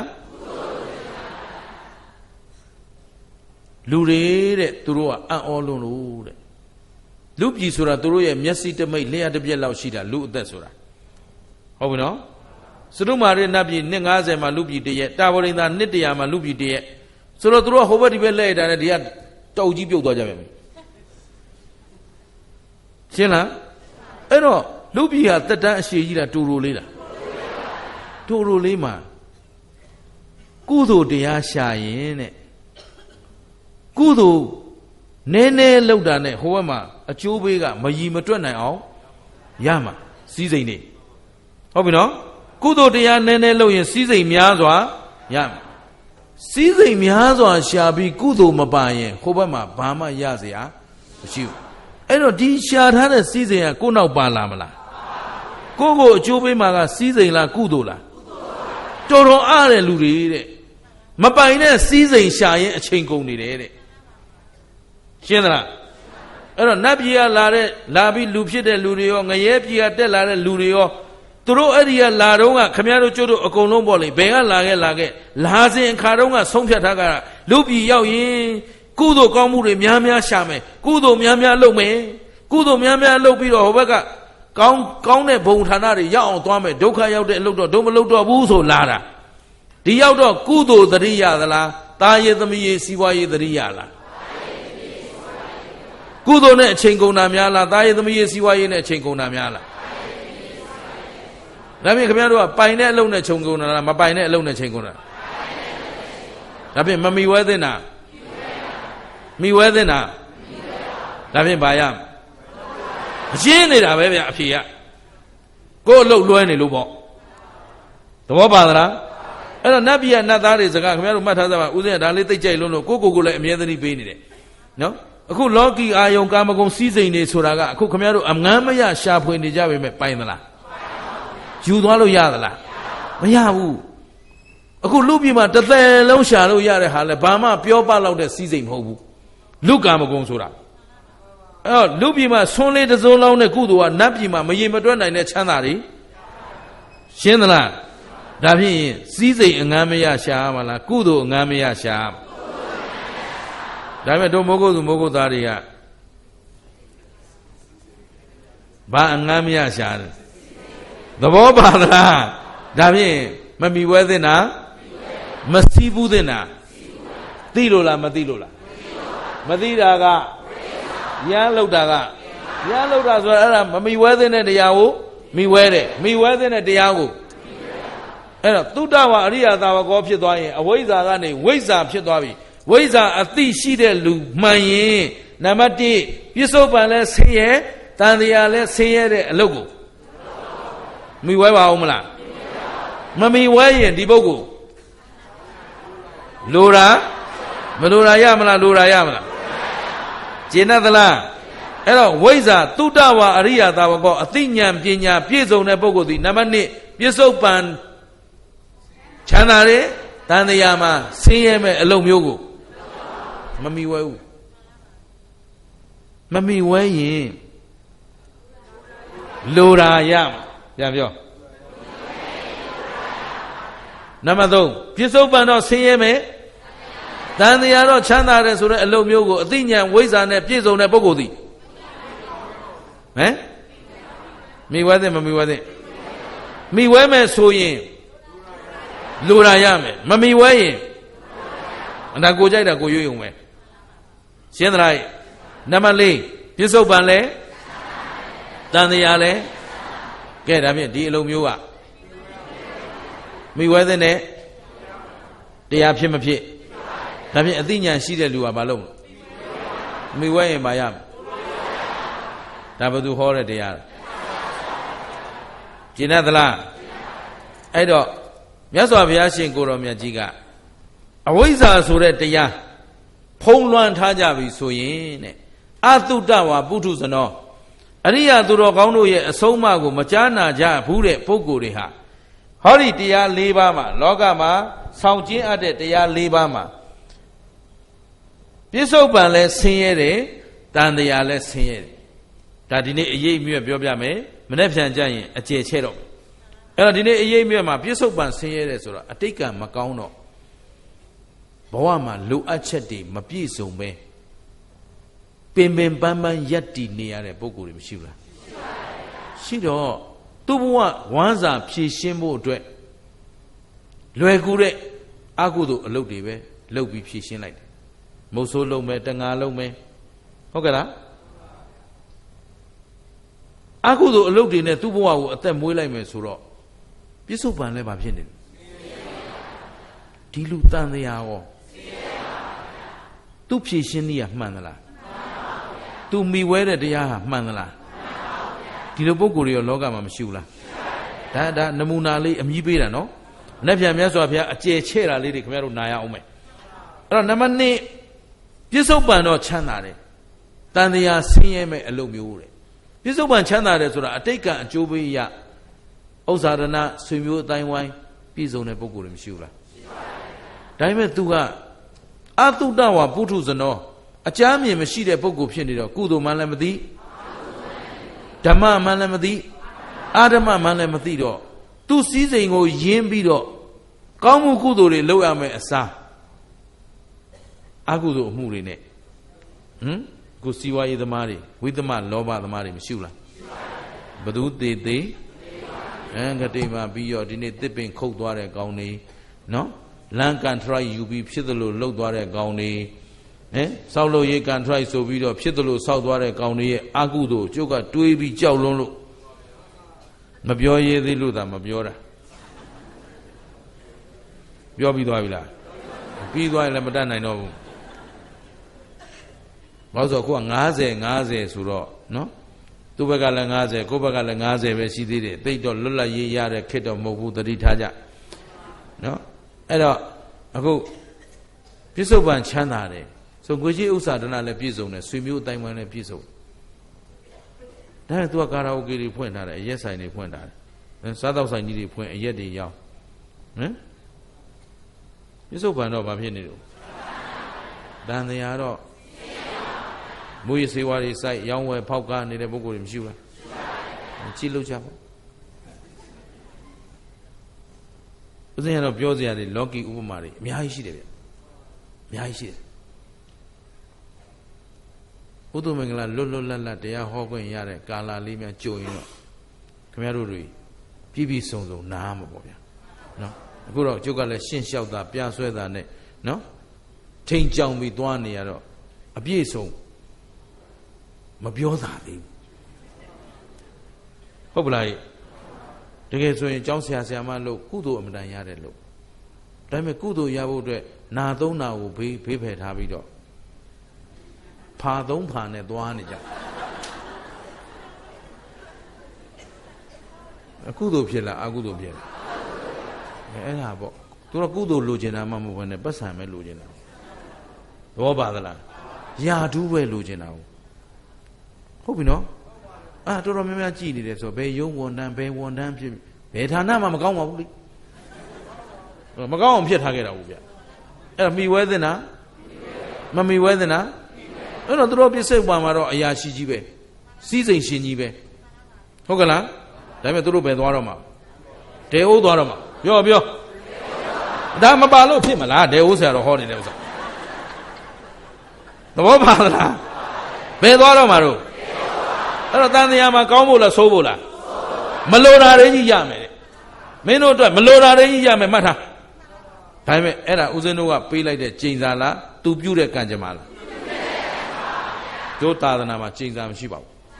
ဘယ်သူမှပျက်စီးရပျက်စီးကြောင်းငါတို့မှပျက်စီးစေလိုတဲ့စိတ်မရှိဘူးတဏှာကိုသွားတော့လူကြီးတယောက်ကဦးဇင်းကိုပြောတယ်လာနှုတ်ဆက်ရင်လည်းအရှင်ဖျားတဲ့အရှင်ဖျားကိုတရားပွဲပိတ်တဲ့တယောက်တော့အခုထောင်ထဲရောက်သွားပြီဖျားတယ်ဟာဒကာကြီးဒါဝမ်းသာမယ်စကားတော့မဟုတ်ဘူးလို့နော်အဲ့ဒါကိုကျုပ်ဝမ်းသာရင်ကျုပ်ပါအာရမသမားဖြစ်မှာပေါ့လို့သဘောပါသလားဘယ်သူတူတယောက်မှပျက်စီးတာကိုမလိုချင်ဘူးအားလုံးလမ်းမှန်ကမ်းမှန်ရောက်ပြီးချမ်းသာကြပါစေကျုပ်တို့မှယံသူမရှိပါဘူးကျုပ်ကိုဘလို့ပဲနောက်ဆက်ဘလို့ပဲဖြက်စီးဘလို့ပဲအကောက်ကြံခဲ့အဲ့ဒီလူကိုဘယ်တော့ခါမှယံသူလို့မသတ်မှတ်ပါဘူးရှင်းလားဘယ်သူကိုမှပျက်စီးသွားတာမမြင်ချင်ဘူးအလုံးကြီးပွားသွားတာချမ်းသာသွားတာငြိမ်းချမ်းသွားတာပဲလိုချင်တယ်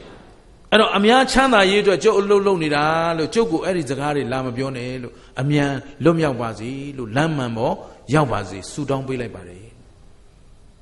ရှင်းလားသူတော်ဘာပျက်စီးသွားတာဟာဝမ်းသာစရာလားစိတ်မကောင်းစရာလားကရုဏာမျက်လုံးနဲ့ကြည့်ရမယ်ဘယ်သူပျက်စီးတာကိုမှအလိုမရှိပါနဲ့ဘယ်သူကိုမှလည်းတိုက်ခိုက်ဖို့မကြိုးစားပါနဲ့မြတ်စွာဘုရားဘယ်သူတိုက်ခဲ့တော့သူမှမတိုက်တို့ဘုရားရဲ့သားတော်တွေသူတကာတိုက်တယ်ဆိုတာတော့မပြည့်ဝသေးတဲ့လူအတုတ္တဝါပိတုပုထုဇဏောအဝိဇ္ဇာဖုံးလွှမ်းနေတဲ့လူကမမီဝဲနေတာကိုအဲ့ဒါသူတို့လို့ဗျသူ့အလုပ်ကသူ့အကျိုးပေးနဲ့သူသွားမှာခင်ဗျားတို့ဘာမှဆူတောင်းပေးနေကြမလို့ဘူးရှင်းလားသဘောပေါက်သလားအဲ့ဒါသူ့ကြီးပွားခြင်းသူ့ဆင်းရဲခြင်းကိုငါတို့ဘာမှဝမ်းသာစရာလည်းမလိုလို့ဝမ်းနည်းစရာလည်းမလိုဘူးကိုလန်းကိုတက်အောင်ရှင်းတယ်ပြီလားအဲ့တော့အားလုံးဦးစင်းကတော့ဦးစင်းသိထားသမျှမှတ်ထားသမျှသူတော်ကောင်းတို့ကိုအိတ်သွန်ဖန်မောက်အကုန်ပေးပါတယ်နော်ကိုရှောက်နေတဲ့လမ်းကိုလည်းဟင်းလင်းပြင်ဖွင့်ပြထားပါတယ်အဲ့တော့ဦးဇင်းတို့ကိုစိတ်ထဲမှာအဲ့ဒီလိုအဘိဇာဗျာပါဒအာကုသိုလ်စိတ်တွေသူတော်ဘာပျက်စီးကြောင်းဖြစ်ပေါ်လာတဲ့စိတ်တွေဖြစ်ရမှာကိုရှက်တယ်ကြောက်တယ်ပုထုဇဉ်ပြီးဖြစ်ပါတယ်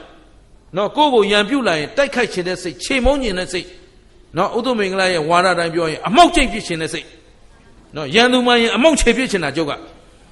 အဲ့ဒီလိုစိတ်တွေကိုလူဘဝထဲမှာထားပစ်ခဲ့ပြီးယဟန်ဘဝမှာသီးခံတဲ့စိတ်ခွင့်လွတ်တဲ့စိတ်ကြီးပွားစေလိုတဲ့စိတ်တွေရအောင်မွေးတယ်ကိုယ်စိတ်ထဲမှာအကုသိုလ်စိတ်ဖြစ်မှာကိုကြောက်တယ်ကျုပ်ဘသူ့ကိုမှမကြောက်ဘူးရှင်းလားလူလိုအားဖြင့်လည်းမကြောက်ဘူးဘာကောင်မှမကြောက်ဘူးဒါပေမဲ့ကိုယ်စိတ်ထဲမှာအကုသိုလ်ဖြစ်မှာတော့ကြောက်တယ်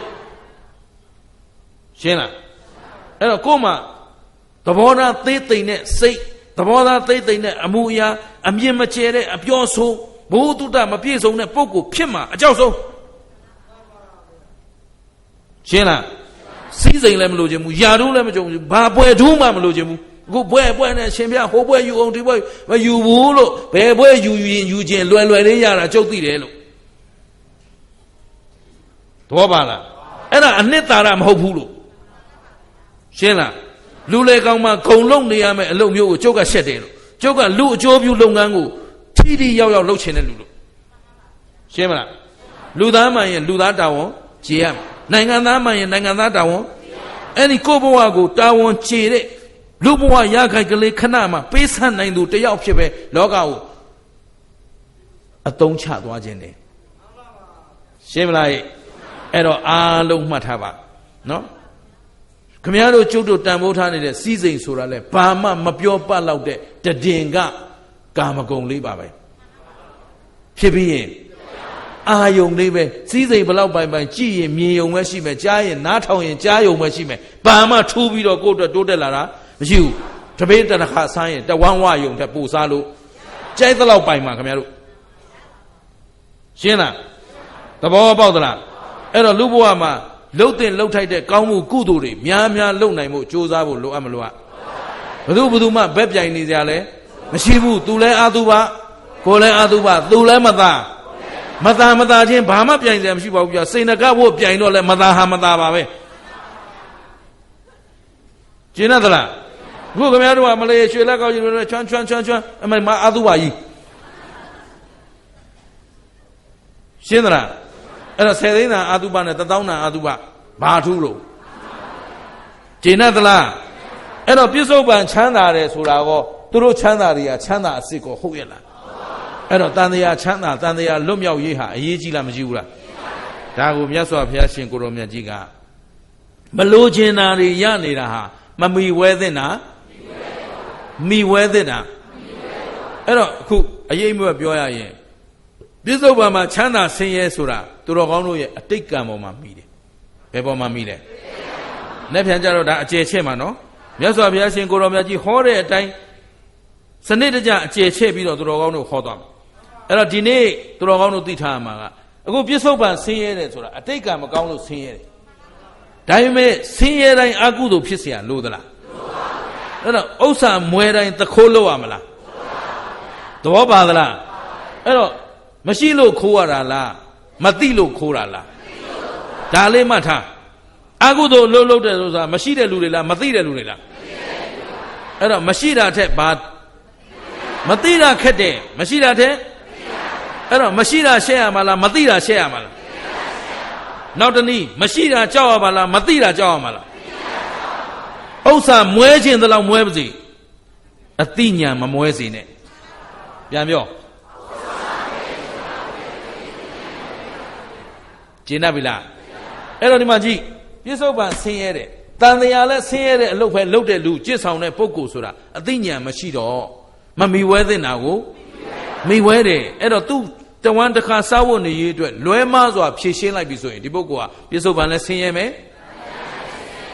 တချို့ကအတိတ်ကံကောင်းလို့ပြစ္ဆုတ်ပန်တော့ချမ်းသာနေပါတယ်နော်ဆွေကုံမျိုးကုံအတိုင်းဝိုင်းကုံဥစ္စာဒနာကုံပြည့်စုံပါရဲ့ဒါပေမဲ့သူ့ရဲ့လွဲမားတဲ့အယူအဆတွေကြောင့်အာကုသိုလ်အမှုတွေနဲ့ဆက်လက်ပြီးတော့သူ့ဘဝကိုကြီးပွားအောင်ချမ်းသာအောင်ရွတ်ဆောင်နေတဲ့ဆိုရင်ဒီပုဂ္ဂိုလ်ဒီပြစ္ဆုတ်ပန်ချမ်းသာနေတော်လဲပဲတန်တရားဆင်းရတော့မယ်သူ့အနာဂတ်ကိုသူဖျက်ဆီးပြစ်နေပြီလို့မှတ်ပါ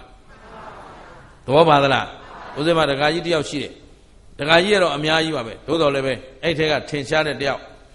အလွန်ကုသိုလ်ကံကောင်းတယ်အတိတ်ကကုသိုလ်ကံကောင်းတယ်သူ့အကျိုးပေးသိကောင်းပါတယ်ပစ္စည်းစိမ်ဥစ္စာလည်းပြည့်စုံပါတယ်လူချင်းသလိုလူတန်းချင်းသလိုတန်းနေလို့ရတယ်ဒါပေမဲ့သူ့မှာအဘိဇ္ဇာပြာပါဒအလွန်အားကြီးတဲ့အတွက်သူတစ်ပါးကိုတိုက်ချင်ခိုက်ချင်ဖျက်ဆီးခြင်းတဲ့စိတ်တွေများနေတော့ဟောခဏခဏအစင်မပြေမှုတွေယောဂဗျာတွေနဲ့သူ့မှာပိတ်ဖုံးပြီးတော့နေတယ်အဲ့တော့လွန်ခဲ့တဲ့ဦးဇင်းတို့10နှစ်လောက်ကတည်းကခင်မင်ခဲ့တာတနေ့ကတော့မနေနိုင်တော့လို့ဒကာကြီးရဲ့လို့ကျုပ်ကလည်းမပြောဘူးနဲ့ကြာတော့ခမရဟာကပျက်စီးမှုတွေများလာပြီလို့တတိပေးမှဖြစ်တော့ခမရအတိတ်ကသိကောင်းတယ်ဒါပေမဲ့ပြစ္ဆုတ်ပန်လောက်ရတွေမှားနေတယ်တကယ်ဆိုကြီးတဲ့ချမ်းသာမဲ့လူလို့ဒါပေမဲ့ပြစ္ဆုတ်ပန်မှာခမရကိုယ်ကံကိုဖျက်ဆီးပြစ်နေတာ ਨੇ တူတယ်ကိုယ်အနာဂတ်ကိုဘာဖြစ်နေလဲအဲ့တော့လူတယောက်ရဲ့ဘဝကိုတခြားတယောက်ကပိုင်သလားကိုယ်ဘဝရဲ့အရှင်သခင်ဟာကိုယ်တိုင်ပဲဒါဗုဒ္ဓပြခဲ့တဲ့လမ်းစဉ်သဘောပါသလားအဲ့တော့ကိုယ်ဘဝအရှင်သခင်မို့လို့ကိုဖျားဖြစ်အောင်ကိုလုပ်လို့မရဘူးလားအရှင်သာရိပုတ္တရာလို့ပညာအရာဣတရက်ကြီးဖြစ်အောင်ကိုရှင်မဟာမောက္ကလန်ကြီးလို့တကောအရာဣတရက်ဖြစ်အောင်ကိုလုပ်လို့မရဘူးလားအစင်းလာရှင်ကစီအနာကင်းရှင်ပါကူတို့လို့ဖြစ်ချင်ကိုရတယ်ဘသူဘဝဘသူဖန်တီးရမှာအဲ့တော့ကိုဘဝရဲ့အနာဂတ်ပဲ့ကင်ရှင်ရဘသူလဲအဲ့တော့ကိုလုံးသမျှဒီနေ့ပြစ္ဆုတ်ပန်လုံနေသမျှသည်ကိုရဲ့အနာဂတ်ဘဝပဲလို့မှတ်ထားပါပြစ္ဆုတ်ပန်ကိုလုံနေတဲ့အလုပ်မှန်သမျှသည်အဲ့တော့ကိုအနာဂတ်အတွက်ကိုသတိရှိဖို့လိုအပ်မလို့အဲ့တော့ကိုပြောသမျှကာယကံဝစီကံမနောကံကိုအလုပ်တွေမရှိဘူးလားလှုပ်လိုက်သမျှကာယကံဝစီကံမနောကံသည်လှုပ်ပြီးသွားတိုင်းဘယ်အတွက်ဖြစ်နေတော့အနာဂတ်အတွက်ဖြစ်နေတယ်အဲ့တော့အနာဂတ်မှာမကောင်းတဲ့ဘဝလိုချင်လားကောင်းတဲ့ဘဝလိုချင်လားကဲမလိုချင်တာတွေရချင်သလားလိုချင်တာရချင်သလားမလိုတာပြည့်တဲ့ဘဝလိုချင်လားလိုတာပြည့်တဲ့ဘဝလိုချင်လားလိုတာပြည့်တဲ့ဘဝဆိုရင်မမီဝဲသင့်တာကိုမိဝဲသင့်တာကိုဒါကြောင့်သုတ္တဝါအရိယသာဝကောအကြမ်းမြင်ရှိတဲ့အရိယသူတော်ကောင်းရဲ့တပည့်မှန်ရင်ဝိဇ္ဇာဉာဏ်ဖုံးလွှမ်းဝိဇ္ဇာဉာဏ်ပွင့်လင်းနေတဲ့အတွက်အဝိဇ္ဇာကဖုံးလွှမ်းတယ်ဝိဇ္ဇာကပွင့်လင်းတယ်ဝိဇ္ဇာဉာဏ်ထွန်းလင်းနေတဲ့ပုဂ္ဂိုလ်တယောက်ဆိုရင်နံပါတ်1ပြစ္ဆုတ်ပန်ဆင်းရဲတန်တရားဆင်းရဲတဲ့အလုပ်မျိုးကိုပြစ္ဆုတ်ပန်ချမ်းသာတန်တရားဆင်းရဲတဲ့အလုပ်မျိုးကိုပြစ္ဆုတ်ပန်ဆင်းရဲတန်တရားချမ်းသာတဲ့အလုပ်မျိုးကို လောက်ကိုလုံးမယ်ပြစ္ဆုတ်ပန်ချမ်းသာတန်တရားလည်းချမ်းသာမယ်ဆိုရင်ဒါအလုတ်တင်ဆုံးအလုတ်ပေါ့ရှင်းသလားဒါဖြင့်ဆောင်တဲ့နာကိုရှောင်တဲ့နာကိုရှောင်နိုင်ကြမှသာလျင်သူတော်ကောင်းတို့သည်လိုရာပြည့်မယ်အဲ့တော့ကောင်းကျိုးချမ်းသာလိုရာပြည့်စေဖို့ဆိုရင်ရှောင်တဲ့နာကိုဆောင်တဲ့နာကိုအနှစ်ချုပ်ကတာပဲသဘောပါသလားအဲ့တော့အခုခင်ဗျားတို့ရှိတာခန္ဓာဘယ်နှပါ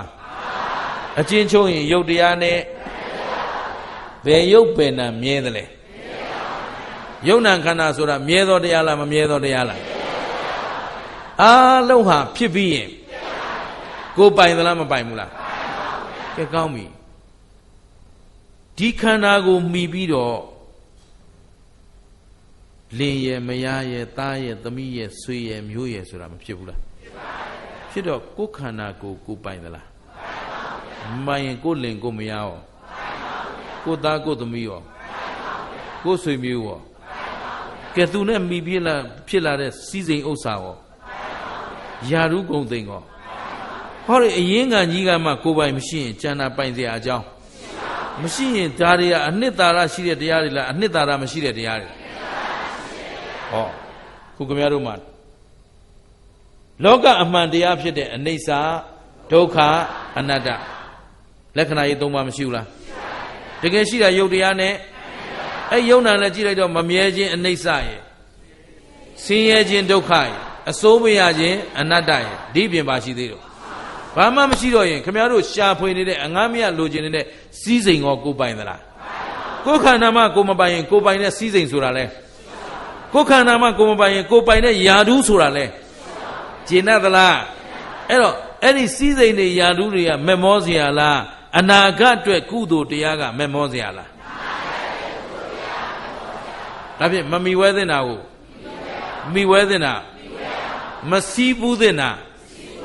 စီးဘူးသင့်တာကိုဒီတိုင်းသာလုပ်မယ်ဆိုရင်ကောင်းကျိုးချမ်းသာလိုရာနဲ့ပြည့်နိုင်မပြည့်နိုင်အဲ့တော့တတိထာဝရိယဆိုင်ပညာနဲ့ကြည့်ဘသူကိုဘသူကြည့်မယ်အဲ့တော့ဆင်းရဲချမ်းသာဆိုတာတပါးသောပုဂ္ဂိုလ်နဲ့ဆိုင်သလားကိုပြုတဲ့အကြောင်းတရားပေါ်မှာမူတည်တယ်အကြောင်းကောင်းရင်အကြောင်းမကောင်းရင်ကျင်တယ်နော်ကဲဒီနေ့ဒီလောက်အခုဟောခဲ့တဲ့လောက်ထိမြတ်စွာဘုရားဟောတဲ့တရားကိုနားလည်သလားနားလည်ရင်ငါတို့ဒီရရှိလိုရာပြည့်ချင်ရင်မလုပ်အောင်မိဝဲတဲ့တရားကိုမိဝဲမယ်စီးပူးတဲ့တရားကိုစီးပူးမယ်မမိဝဲတဲ့တရားကိုဒါလည်းအရေးကြီးသေးတယ်နော်ပြည့်စုံအောင်ပြောမှမိဝဲတဲ့တရားကိုမိဝဲရင်းနဲ့မမိဝဲတဲ့နာတွေပါနေတယ်ဆိုရင်ကျဲတော့စင်ကြယ်တဲ့ကောင်းကျိုးချမ်းသာရပါမလားဒါကြောင့်မြတ်စွာဘုရားတိတိကျကျပြောပါတယ်မြတ်စွာဘုရားစကားအဖို့မပြောပါဘူးအဲ့တော့တကယ်ကောင်းကျိုးချမ်းသာလိုရာပြည့်ခြင်းရင်မမိဝဲတဲ့နာကိုမိဝဲတဲ့နာကိုမစီးဘူးတဲ့အရာကိုစီးဘူးတဲ့အရာကိုဒီတိုင်းသာတိတိကျကျကြိုးစားမယ်ဆိုရင်လိုရကောင်းကျိုးချမ်းသာရနိုင်မရနိုင်အဲ့တော့မလိုချင်တာတွေယူကြမလားလိုချင်တာအရာယူမလားလိုချင်တာဆိုတာလေအခုခင်ဗျားတို့မှာသာသနာပလားသာသနာတွင်းလားအဲ့တော့ဘယ်သူအဆုံးအမတွေရှိလဲ